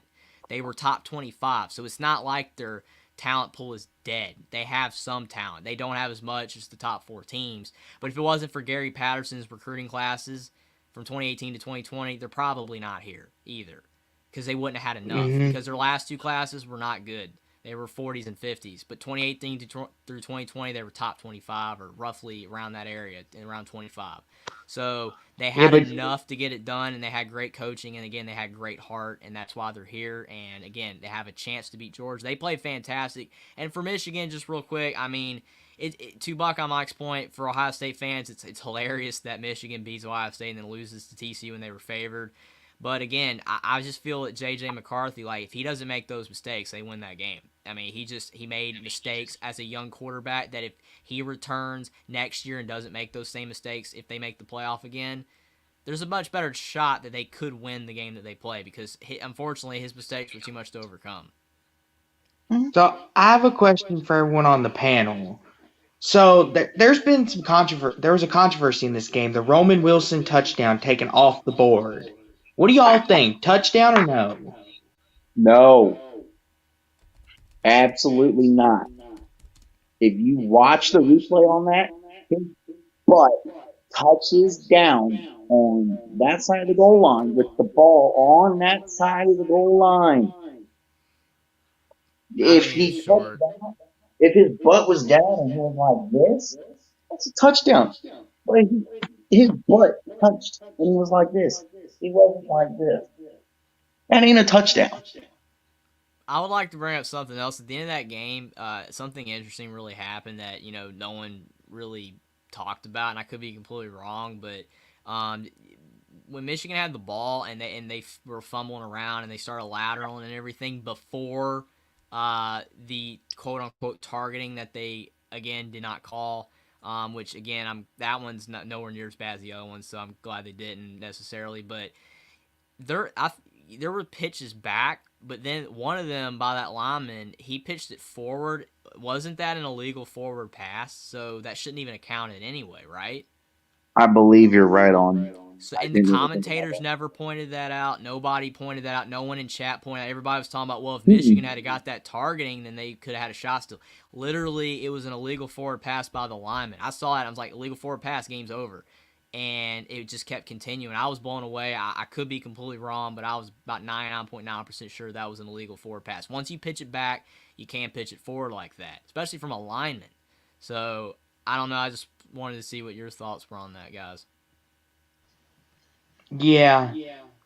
But yeah, that's one of those things too. Maybe if since it was the end of the game, they just let it go. They shouldn't, if that was the case. But both teams got away with some stuff because I was a big TCU backer. I was hoping they'd win, but TCU got some lucky breaks in the game. But Michigan got some as well, so it wasn't like both teams were saying it's highway robbery because the referees played on both sides. The referees, if they're gonna blow the whistle consistently, blow it. But if not, keep it in your pocket, please, officials. Like, I know you're from the SEC and you like to decide games, but don't be that way in the playoffs. Thank you very much. Now, I don't want everybody to have excuses, but I think as a whole, we can all agree that the refs really played a big role in this year's New Year's Six games, especially the CFP. Well, we're going to be getting to the next game, and there's a lot of interesting stuff on that one. I mean, refs are not perfect in general, and, you got to, as a fan, understand that, again, they're not perfect. They're human beings like everyone else, but it is frustrating when their quote-unquote mistakes cost teams games, and it happens a lot in college football, where a ref will make a mistake, and it influences the game, and a team wins that if they hadn't have made that mistake, the other team would have won. And it happens a lot, but again, that's just human error. It is what it is. Yeah, I agree. Anyway, Edward's turn. Yeah.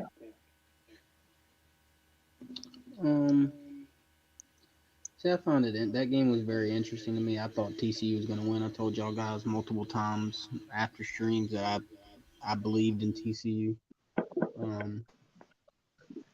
It's one of those things where Michigan did not really impress me all year. And people can say what they want about, oh, we did this and we did that.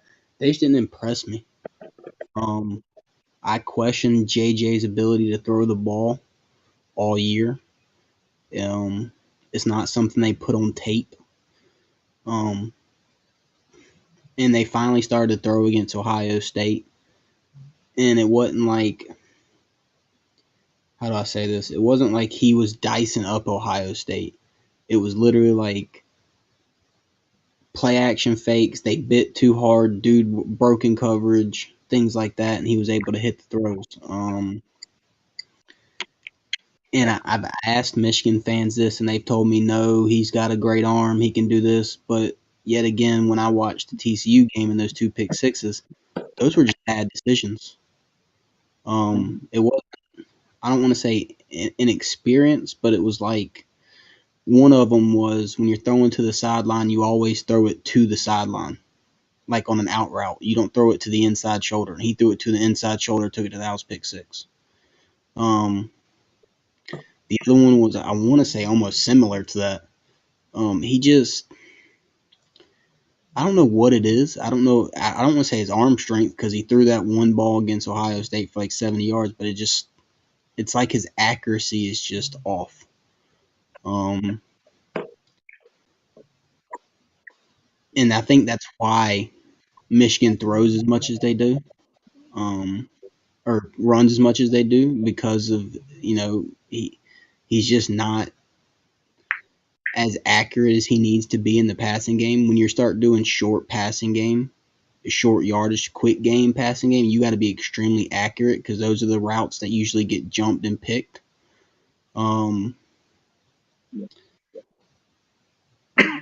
What surprised me the most was that offensive line. To be the Joe Moore award-winning offensive line and back-to-back, first time it's ever happened, they got zero push. Zero. I mean, a 3.35, and to, like JJ said, a couple of days before, we're going to eat that up. The holes are going to be so big. It should have been. The holes should have been massive. The difference was they weren't.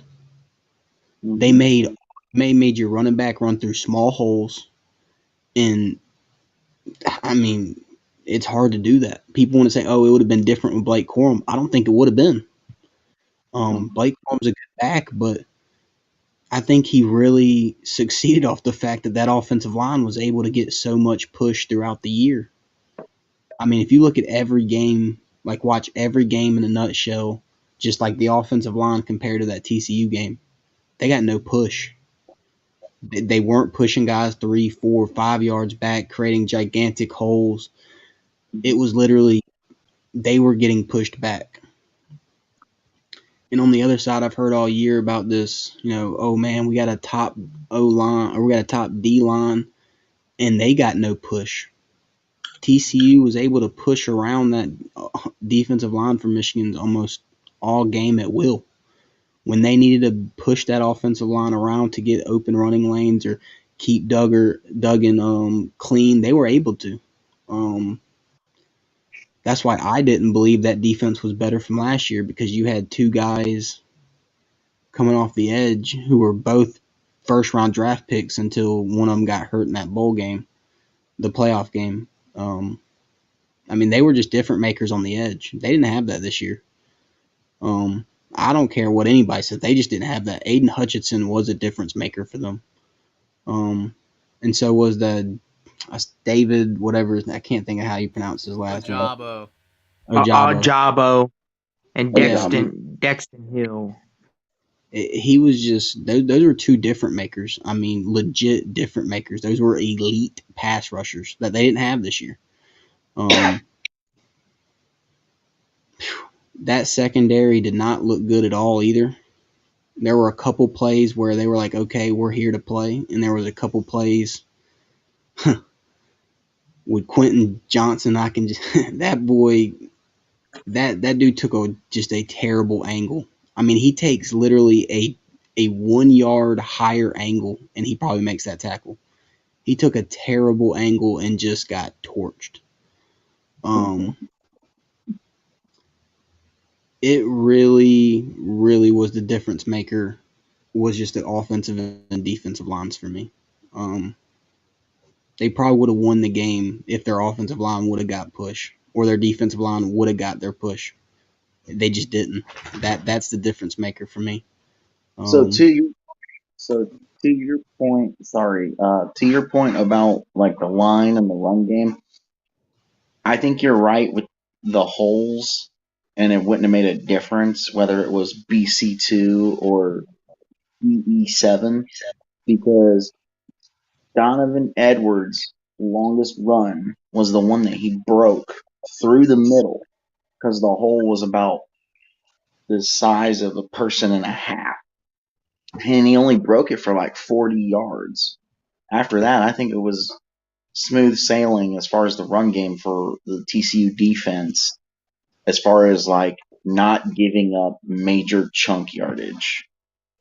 Yeah, I mean, Yeah. to what exactly what they did was on that first play they ran a straight up 3-3-5 and they ran them straight, which means you get one gap, you get one gap, you get one gap. And then once that play happened, they started slanting their D line and causing two offensive linemen to have to guard one person multiple times. Yeah. When you stunt your D line and you're big and physical, I shouldn't say stunt, slant your D line and you're big and physical. And to Michigan's point, they really don't run to the outside. They run straight up the damn gut on power run plays. If you're not getting push, you don't get a power run game off. I mean, it's the unfortunate reality of football. Oh man, TCU did awesome, man. I'll tell you what, those two pick sixes off of Michigan, that was pretty big, man. And Kendry Miller had a great game, but then he got hurt. But the awesome running game didn't stop with Amari DiMarcado. You know, that was pretty big. You know, it was, you know, TC It's like, pulled it off just enough, and it was and Matt's Duggan also did pretty good on the running game as well. He scored 2 touchdowns. You know, I tell you what though, that TCU had a great passing game day, and Georgia's passing defense, man, which we'll get to Georgia in a little bit. They better watch out. It is 65th in the nation. well, it's like okay. So if you look at to Edward's point, if you look at McCarthy's 2 pick sixes, 3 interceptions, the pick sixes resemble the pick 6 that he threw against Penn State right before halftime. Right. And so I'm like, to Edward's point, I'm like, so did they just not teach this kid to not do what he did? Because how do you basically throw it twice the same way? It's okay if you throw it once and make that mistake. But then your coaches aren't nice and good enough to go over, pat the kid on the shoulder, be like, shake it off. Don't do it that way again. Throw it to the outside shoulder, not the inside. What got Michigan was they clearly did not take TCU seriously. They were thinking more about how we're going to get revenge against Georgia. They weren't sitting there thinking about, oh, TCU, we better take them seriously. Because Of course not. But I'll tell They you were. what, if you can't do that. You can't treat your opponents like they're nobody. Talk Yeah, about To your point, in the player interviews, 10 points. So this whole anybody ever hear F around and find out? That's what Michigan did. So this whole argument of like that's where my family started going when it was okay, Michigan lost. The whole argument of at least we didn't get blown out. You weren't expected to get blown out. We were the ones expected to get blown out, even though the spread said we weren't even going to get blown out. You guys were the ones that were supposed to do the blowing out. Yeah, I agree with everybody's points that have been made. I agree with Edward that both sides of the lines for Michigan, defensive line and offensive line, was a bit underwhelming. I agree with Jackson that they might not have taken him completely seriously, and I agree with Buck on Mike on everything he said as well. But again, at the end of the day, if J.J. McCarthy does not throw those 2 pick sixes, Michigan wins the game. And here's the thing, too. Really, everything is kind of null and void. I don't really think Michigan completely took TCU not seriously completely. I mean, maybe they overlooked them a hair, but they did play a pretty good game. Yeah, the quarterback threw 2 pick sixes. So, they would have won. Here's the thing. The one thing that I don't agree with, and this makes me curl up in a ball laughing at Jim Harbaugh, is I believe it's the opening drive. They were down the red zone. I think it was fourth down. Mhm. Jim elects to go for it. What does he do? He runs a freaking Michigan special, aka Philly special. He brings the linebacker into the game, playing a receiver position, and the linebacker is pulling across the back when McCarthy slipped out to the edge to go up into the end zone, and the linebacker is the one that gets the ball to try to throw to McCarthy. Why would you have a linebacker do the throw? Just have a receiver. Have Ronnie Bell come running around that edge. Because Ronnie Bell and Anthony Anderson, Andrell Anderson, I think. Andrell Anthony, that's what his name is. Andrell Anthony and Ronnie Bell are the two best Michigan receivers. You either line either one of them up on the far side, have them coming around the edge, and be the one to lock it up to McCarthy. Don't have a linebacker coming around there because, as we saw, he doesn't know how to stiff arm and lob it up. I agree with that point. I mean, again, I would say also you could have kicked the field goal just like Clemson, but again, you want to be aggressive in these big games, and I totally understand. But you could have kicked the field goal and gone up first, even if it's just 3-0. You don't have to go for it there either. But again, I'm not taking anything away from TCU. I'm just saying, score-wise, if you don't have the 2 pick sixes, Michigan wins the game. It doesn't take anything away from TCU. They did pick the ball off, and they did play a fantastic game, but Michigan overall did not play poorly. Their defense could have played better. J.J. McCarthy not have those mistakes. Good chance Michigan wins, more than likely. But again, all credit to TCU because they got those picks and they did what they needed to do to get the win, and it was a fantastic win. Mhm. Now play the team we're about to be talking about, the Georgia Bulldogs, coming up next week. Fantastic win for TCU. Well, So, Austin needs to say something. real quick, because I know we're in a hurry, but We're not in that Michigan,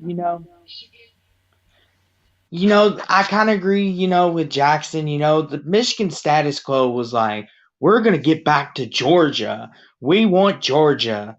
They kicked our butts last year, and Blake Corum, watched the celebration at the end of last year's game, and went out of the stadium and looked in and said, "We'll be back." Oh, you were back, all right. You back walking out of that stadium again, but. And TCU, they're that team that snuck up on everybody. It wasn't until after they dominated Oklahoma, everyone was like, "Oh, TCU, you're legit. Maybe you'll be a New Year's Six team." And TCU's like, "No, no, no, no, no. We have bigger aspirations." And here they are, preseason unranked, and they're preseason unranked, 200-1 odds of winning the Natty, and they're one game away now. And Michigan fans, I don't have much disdain for you, like the man up in the corner that way, but you got to play better, guys. You can't be throwing 2 pick sixes, like, and turning the ball over left and right. Michigan. I'm sure Buckeye Mike will get to that soon. Seriously, Michigan. Seriously, next year, take your opponents seriously. If you want to win it all, just treat everyone like they're Ohio State, and you'll be okay.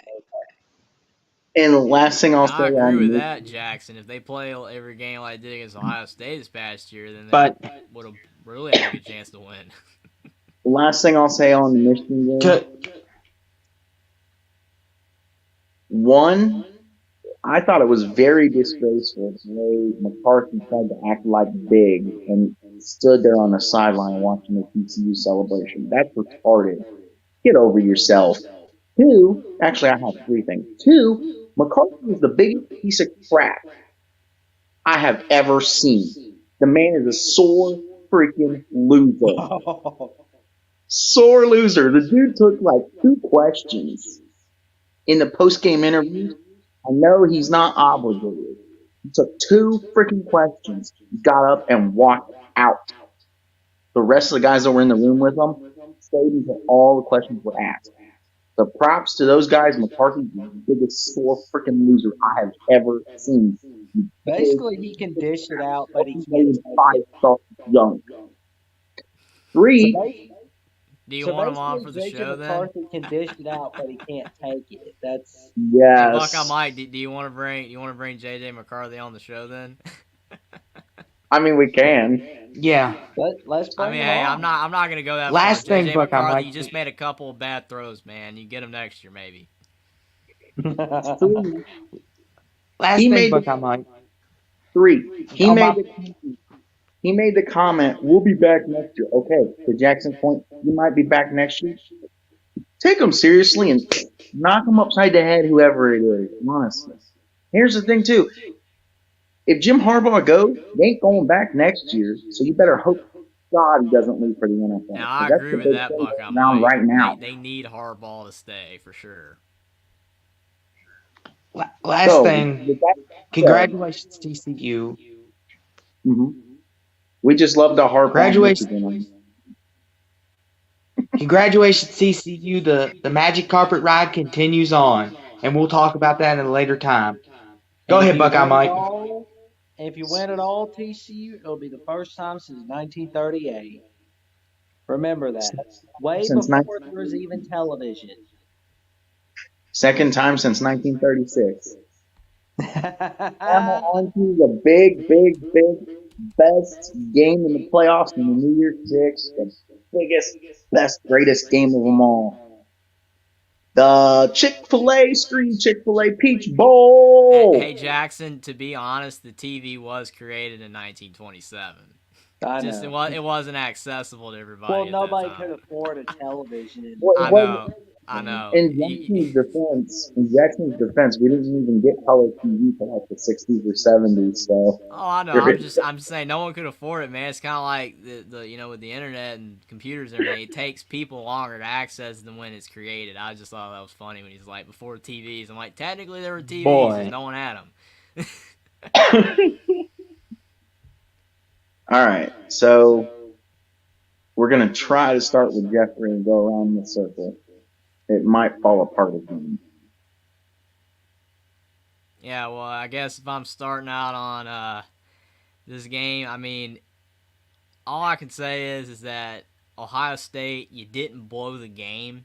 You didn't blow the game, but you were oh so close. And just certain things did not go your way at the end. And it all started with the targeting with Marvin Harrison. If that's called, Ohio State has a supreme great chance to score a touchdown. They're probably going to score a touchdown. That would have put them up by the necessary amount of points to keep Georgia at bay. They didn't call it, kick a field goal, keeps Georgia in it.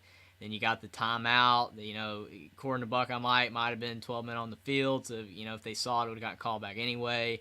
But Kirby calls the timeout, and they don't get the first. Then they punt. I mean, and then just Ohio State at the end, just Stetson Bennett came alive. People harp on Stetson Bennett. He's not, as good as the other quarterbacks. He was a former walk-on. He doesn't have the size. He doesn't have maybe much of arm strength. He shouldn't have been a Heisman candidate, but he played fantastic in the fourth quarter. I mean, he threw 2 touchdowns. He had a couple of throws that were in tight windows that, if they were barely off, they would have been picked. So credit to him. Georgia, they stuck with it, and then there were certain things that if Ohio State had have gotten and gone their way, they would have won. And then at the end, they couldn't advance the ball any further. If they had gotten further in range, like one more first down, then Ohio State probably hits that field goal, but instead it was a 50-yarder, and Noah Ruggles, who's a really solid kicker, so much pressure, and that kick was awful. It was not even close. Mm-hmm. Ohio State fell short, but Ohio State did not choke. They played a fantastic game. Just certain things did not go their way at the end, and Georgia stuck with it and found a way to win. And Stetson Bennett played really good at the end. C.J. Stroud, best game of his career in Ohio State uniform, by the way. He ran the ball, and he actually played like he wanted to win. Credit to you, C.J. Stroud. You played fantastic, but you just fell short. Before Edward goes, I want to say thank you for saying we did not choke, because that was the biggest thing that irritated the crap out of me in Mark's comment, saying, "Oh, you guys choked. You guys choked." And it was mostly Michigan fans talking. It's like, Okay. I guess if we choked, I guess that means that you choked too. You're Yeah. welcome. I mean, they played a really good game. Again, just certain things did not bounce their way. That's football. I was out that game right there was between two teams that gave it their all. That's all you can say. My biggest question, last thing before Edward goes, my biggest question is why did it seem like Ryan became really small in that last drive and got really soft? Why would you go run on first down, run on second down, throw on third down when it's 3rd and 8, and then you're forced into the 50-yard field goal? That essentially was Iowa's offense all year. I mean, that what they've been doing for 20 years. Iowa run the ball first, second down, you put yourself in 3rd and long, and then you punt. I mean, that's Iowa's offense in a nutshell. With someone's comment earlier that Iowa could be better, it might even be you, Troy. I can't remember, but if Iowa could be better this year, I mean, yeah, they could be better, but they're gonna have to get more creative. Because I mean, if you put K McNamara in 3rd and 9s all the time, then it's not gonna be that good. So they could be better, but their offensive scheme needs to improve. To Buckeye Mike's point, when you're playing Georgia, it's not really that smart to run the ball on 1st and 2nd down. It just, especially up the middle, you're probably not going to get much because, again, to Jackson and everybody's point, that's why TCU has a shot to win because Georgia's secondary is not that great. They've struggled all year. Georgia's defensive line, they stop the run. They're not going to allow you to run. You look at their rushing numbers per game, they only give up 80 yards rushing a game. It's the passing defense that struggled. Ohio State should have never done that. On 1st, 2nd down, they should have thrown the ball or put C.J. Stroud on the outside. Maybe he could run some more. That's how you would have advanced the ball. I want to address that real fast. So they ran the ball and they lost a yard, and then they tried to throw a slant. It got tipped at the defender tipped it. It went up in the air, and then that 3rd down play, Georgia, I guess, was trying to get their guys off, and it turned into an all-out blitz because Stroud tried to catch him, and he backpedaled about 15 yards. Like, Buckeye Mike, maybe you can explain that. Why does he tend to do that a lot?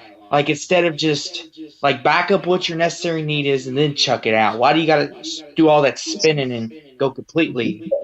What he's doing, and the pros even tend to do this, what he's doing is when he spins out like that, like an idiot, he's trying to buy time to get a receiver open. But there's no reason or need to get the receiver open. If there's somebody coming off the edge, coming at you like a freaking trailer truck on a semi, get rid of the ball, throw the ball away. Yes, gotta get out of the pocket and throw it away. You have to make better decisions, CJ. I realize it's hard to make a progressing decision in the middle of a football game when a dude that is like 6'2", 400 and some pounds, trucking his butt at you. You've got to process better. To Jeffrey's point, hands down, CJ Stroud, I give you all my props. You played your heart out. You've done exactly what I told you need to do. So thank you. You finally listened to me. No, I don't put this game on CJ. CJ put his heart, soul, and mind out and left it all out on the field. And that's all it comes down to. But yeah, when it's like, I don't want to see a unless your name is Troy Smith, I don't want to see a quarterback do that. Because Troy Fields are the only two that have ever properly pulled that stuff. And last point before you go, Edward, I will just say he looked like he was trying to catch the Georgia defense because they were exhausted. They were trying to get off the field, and he snaps it, and then Georgia's like, okay, I guess we'll just make it an all-out blitz and hope our corners can hold up long enough. And that's when Stroud did his spin because the line was like, what do we do now? And that's when that happened, and I'm thinking, oh, boy. Like, if Stroud takes this sack, Ohio State fans are going to ridicule him tonight. they're going to be like, why did you do that? Like, take a timeout or something. But Yeah. we'll get to that in a minute. Go ahead, Edward. Yeah, go ahead. I'll say first off, your kicker let you down. He didn't even put that ball near the goal. I can understand, him not having the leg or coming close, but that was an awful shank. I won't put the game on him because that's not what it comes down to. What really hurt y'all the most out of anything was that botched extra point. If you just routinely make that extra point like normal, the game's a tie game. You go into overtime. Great point, Edward. That botched extra point is what really, really hurt y'all. Like I've told y'all before, that Georgia's defense is not as good as everybody thinks it is. It's been overhyped all year because no one wants to look at the facts. I told you, Buckeye Mike, that Ohio State's going to have a chance in this game due to their passing attack, and if their O-line can give C.J. Stroud time, because that pass rush is not good. And you saw in that game that defense, one, cannot defend receivers very well, and two, they don't get to the quarterback very often. Well, those things will hurt you. People can say, oh, but they did it against Tennessee. They schemed up. They scheme you with blitzes. They do a lot off the corners with cornerbacks and safeties, and they scheme up sacks. They don't just straight up sack you like they did the year before with their defensive line. That's different. That you can leave a guy in and protect with that. Marvin Harrison getting hurt really changed the name of the game. Yet again, I feel like Georgia got away with a game they shouldn't have, because of injuries in the game, and you can't discredit that because oh man, they won the game. Just that, but when you look at that offense with Marvin Harrison in the game, it looked way more explosive. You saw a guy that was open 9 times out of 10, and once he went out, it's like y'all didn't have a guy to step in his spot, Right. And which was a Georgia, game changer. yeah, and Georgia also, Ohio State also went out with a few other guys, Jackson Smith-Jigba and Travion Henderson. That's what really hurt him as well. Not having those guys before the Peach Bowl. I would So say Well, I'll more say this. more Trey than JSN because JSN was out most of the year. I'll Right. say this. Yeah, JSN probably hurt them more, in my opinion. Just due to the way the game played out, you really needed a guy like Jackson Smith and Jigba. Just think of what Jackson Smith and Jigba and Marvin Harrison would have looked like on that field together. Travion Henderson, I don't give him that much credit to because he was hurt a lot of the season, and even when he was healthy, they could not run the football. That was one thing that Ohio State, if you want to talk about a failure this year, they failed at running the football. They just couldn't do it. I think they averaged like 86 yards per game or something like that, which is extremely fucking terrible. They just could not run the ball. All year they couldn't run the ball. But what they did very well was pass the ball. But that was the weakness to Georgia's defense, which was just, passing the ball. So if they would have had Jackson Smith and Jigba, they would have had another guy on the field that would have been unstoppable. Because I don't care what anybody wants to say, Marvin Harrison was unstoppable. That's a great point, Edward, when you're talking about having two guys on the field that you can't really stop, and if you double one, then the other's going to be wide open. I mean, it makes it so tough. You look at the NFL, I mean, all the teams that usually win in the NFL and they're really good on offense, they have two great receivers.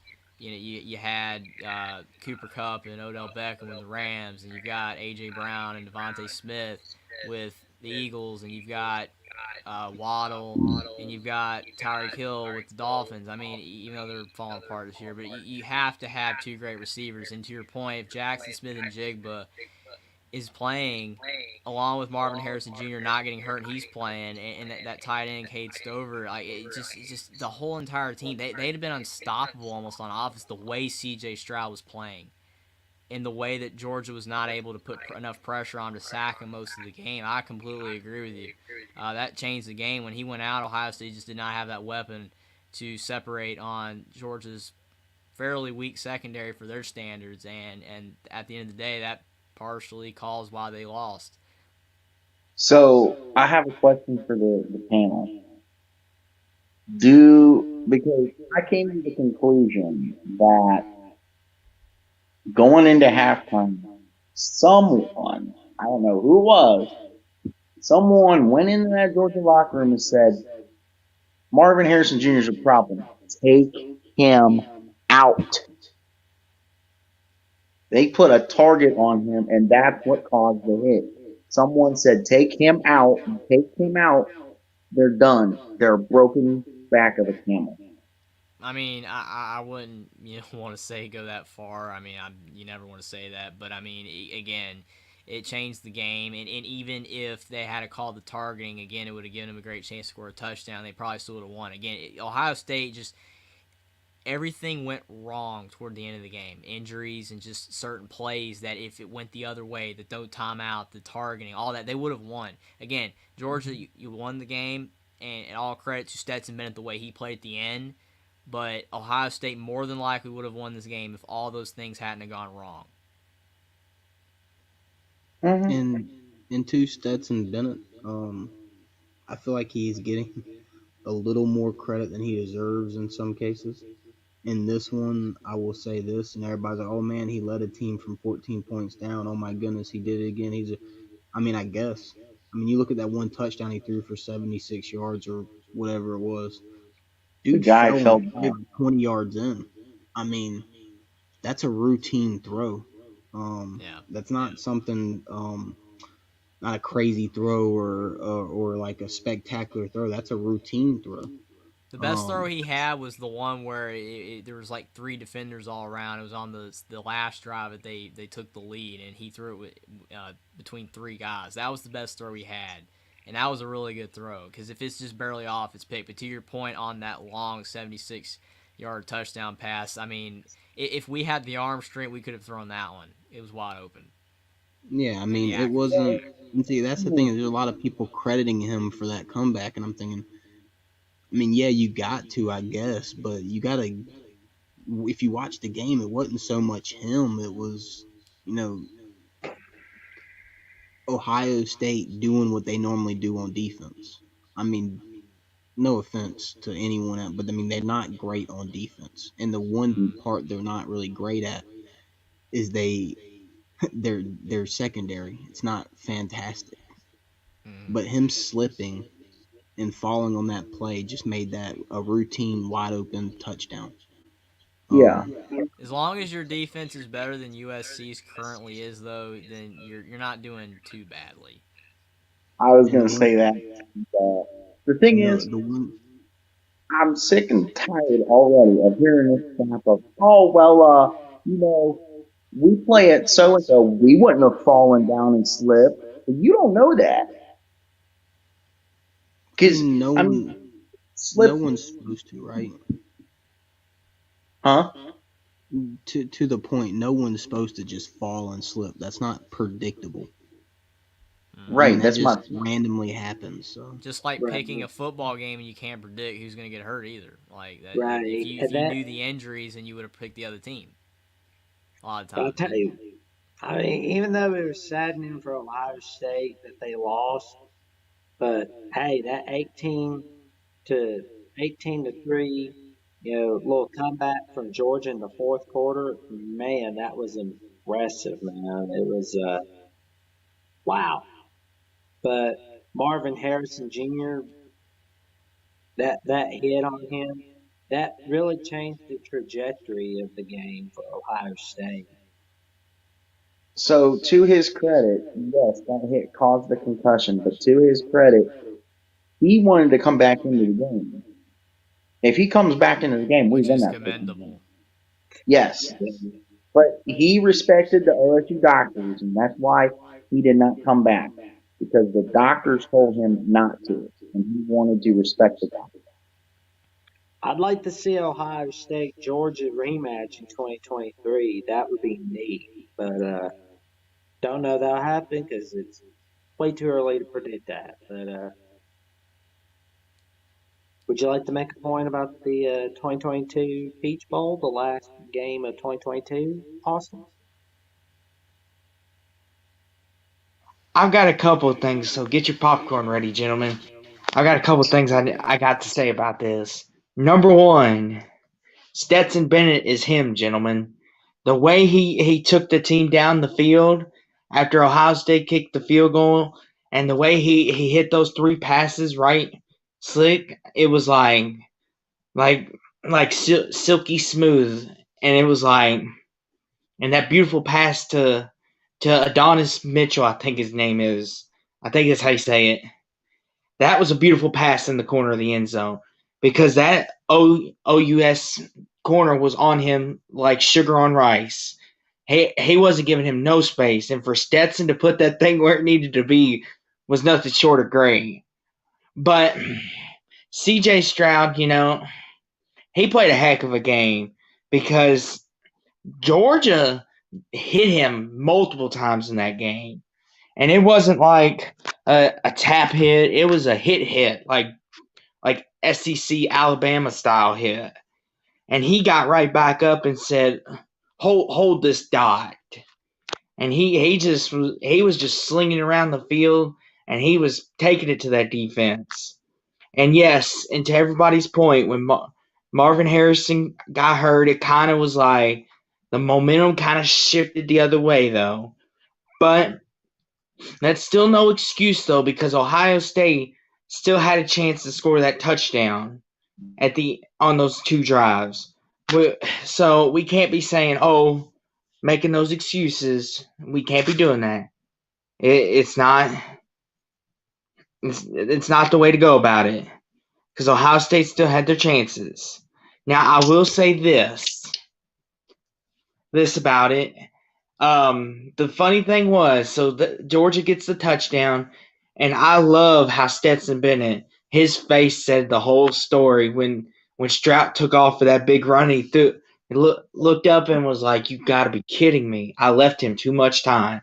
Threw his thing up in the air and was like, "It's over. I gave him too much time. I should have milked it more." But yeah, that 50-yard field goal, that's a hard kick for kickers to make in college. Like, I can understand if you had, like, Justin Tucker or something. I can understand you'd be okay with that. But since he can't go back to college, you kind of want to get him a little closer. But all congratulations to Georgia on defending the title. You got your ride to Cali now. But Ohio State, still a great season. They probably would have loved to ended it on a better note than what they did, but they didn't, and well, it's on to the next year. So, to your point and Edward's point, and I feel kind of gross saying this, can we swap our kicker for Jake Moody from Michigan? Because when Moody hit that one field goal from like 50 something, the radio guy from Michigan said he could have hit it from like 56. He hit it so hard. Yeah, I got comments from that from people when we were watching the game together. Yeah, he could have hit it from 65, someone said. So yeah, I agree. To Austin's point about excuses, not really excuses. It's just, things happen in games, and you have to point them out, because if you just say Georgia won over Ohio State, they were the better team, that doesn't tell the whole story. So it's not really about making excuses. It's just about pointing out things that happened in the game that changed. So you're saying, you're completely right. Georgia deserves all the credit. They pulled the game out and won. It's just, for Ohio State, they didn't show. It's not making excuses. Just things happened to them that made it much tougher for them to win. why they were not able to score on those last two drives, because they didn't have their best players on offense. It just things happen for Ohio State. Georgia took advantage of those things, because if Ohio State still wins, then everybody's going to be pointing out that Ohio State beats Georgia with all their players down. So that would make Georgia look bad. But since Georgia did win the game, at the end of the day, they took advantage of the things that went wrong for Ohio State, and they won. And all credit to Stetson Bennett, all credit to Georgia for pulling out the win. But you just can't overlook completely what happened to Ohio State either, because if those things don't happen, we could be talking completely different about this game right now. But again, to your point, all credit to Georgia for winning the game. So, one of the things that irritates me is talking about Stetson Bennett. And not like the type of person he is or anything, but the fact that he's 25. He's 25 years old. He's a grown man on a college football team. And I'm not dissing him for that. My point is, how many times have we seen that? Because I get sick and tired of this, like, me saying something about it and getting the return comment of, well, I bet Ohio State has someone on their roster that's 25 or 29. No. If you look at the roster, there's not a single person over like 22, 23 based on where their birthday falls. That's because most of them either go to the NFL draft or they transfer because they're not playing, to be fair, though. Stetson Bennett's the exception because he won the job and he's kept it. Yeah, and they pulled him from Depot, which somehow, saves your eligibility if you get pulled up from Depot, which is stupid.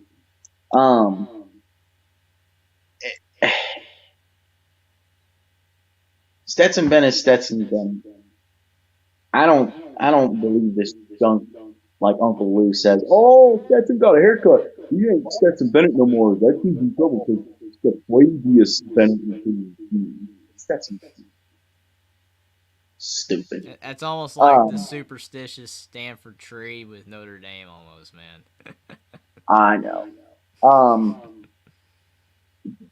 I know that we don't want to blame like the refs or anything, but there's if you look at the film, you break down the film, there's too much there that's why didn't the refs call it? Like, at this point, I'm not even talking about Marvin. I'm talking about Zach Harrison blatantly getting held right here. And it's plain, like, you can see a photo from behind Stetson Bennett from the angle, from this angle. And it's a clear view of Zach Harrison being held. And the freaking refs didn't call it. On that last drive, he also was held because when they're like at their 40 and Stetson's in the pocket with the pocket behind him being collapsed because Zach Harrison's about to come around and smack the ball out of his hands, but he's obviously being held because he missed it by like that much.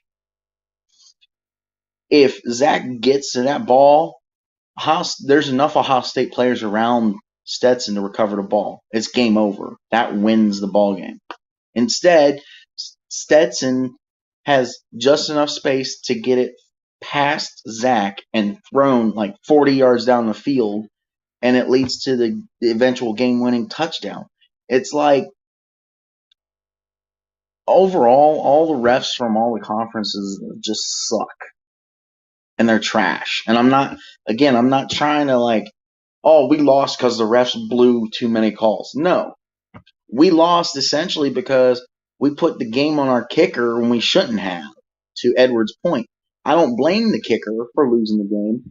It just so happened to be crazy enough that as soon as his foot struck the ball dropped and it was midnight, which I thought was funny. That's true. That last kick, should have never come to that. It is what it is. Go ahead. Kurt Herbstreit made a funny call, Buckeye Mike, before you go. When the kick was up and he missed, he was like, at the stroke of midnight, Georgia survives. And I thought that was pretty funny. It's like, yeah, Ohio State season struck at midnight. But go ahead. So when I go back and look at the film, especially on that last field goal, I'm trying to, because I have determined and figured out the ball wasn't tipped, but I think it was bad placement on the holder on Mirko. Because if you watch after he shanks the crap out of the kick, he literally turns and lifts up the holder. He lifts up Mirko and then pats him on the back of the head like, hey, it's okay. So it looked like it was on Mirko because just the way that his energy was showing in that moment, it was like, crap, I screwed it up. But to Edward's point and to the chat's point, I mean, you still, I don't care unless you're Justin Tucker or Mooney from Michigan. You don't want to put, unless you know your kicker can hit that with ease, don't put your kicker in that situation. To Jeffrey's point, Ryan, you should have passed on first and second down. Try to hit the outside. Try to get to Troy's point, as he said he was screaming at the TV, and if I wasn't with my family, I would have been screaming too, honestly, Troy. Get another first down. If you want to leave it on a last second field goal, try to get more positive yardage to put your kicker in a better situation. Yeah, that's what I thought. Looked like the holder's hand was in the way. I honestly think there was some botch between the hold and it leaving the kicker's foot. There was some botch right in there. And because like I said, I broke down enough of that film to know it wasn't tipped. Because usually if it gets shanked that bad, either the kicker's really bad or it gets tipped. But with that being said, you guys got any final thoughts on Jeffrey and Edward? I just think on this game in general, again, a lot of things happen, both ways. You mentioned refs. I mean, refs again are not perfect, and they make mistakes, and small things you could point that out. And again, the injuries to Ohio State's players, all of it compounded to a close loss that Ohio State still had a shot to win. And again, they put it on their kicker from 50 yards. If other things hadn't happened in the game, maybe Ohio State has already got the game sealed, and it doesn't come down to that. But at the end of the day, Ohio State fell just short, and Georgia got the win. So congratulations to Georgia, and you move on, and you get to play TCU. But Ohio State fans should not be upset the way they lost, because they played fantastic. It is what it is. Thank you for bringing that up. My last comment is for the Ohio State fan base, the crazies, the ones that aren't me and Troy. Do not send any more death threats to CJ, Ryan, or the freaking kicker. Because that is just petty and stupid. You're a piece of crap. Yeah, whoever's following those threats, get off your freaking keyboard. Do something more with your life. Good Lord. But yeah. So anyway, you got any closing thoughts, Edward, on anything? Yeah, I mean, you just make that extra point. That botched hold by the holder when he couldn't get the ball down in time and he fumbled it and picked it. If that goes through, it's a tie ball game. We're going to overtime. That really hurt. When you miss extra points, or in that case, botch a hold, and then I don't know, he tried to pick up and run with it. I mean, those things cost you. And at the end of the day, it literally cost you. It was a 1-point game. So if he makes that extra point, we got a tie game. We go to overtime. So.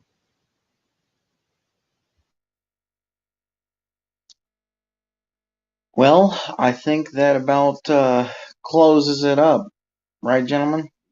Yep. Yep. All But right. We say to our viewers and the people watching this live stream, we say good night and like, comment, and subscribe to this channel because you're going to get the best stuff ever from the Young Guns. It was a fantastic New Yep. Year's Six bowl games and a fantastic, 2 semifinal games in the playoff. Probably the best 2 semifinal games we've ever had back to back. And hopefully the national championship game is going to be just as good. And thanks everybody for being here. It was a fantastic live stream, guys. Thanks. Yep. See you And, all Thursday because we'll be doing the Natty preview. TCU's gonna win. I agree. Have a good one, everybody. See you Thursday. See you Thursday night. Stay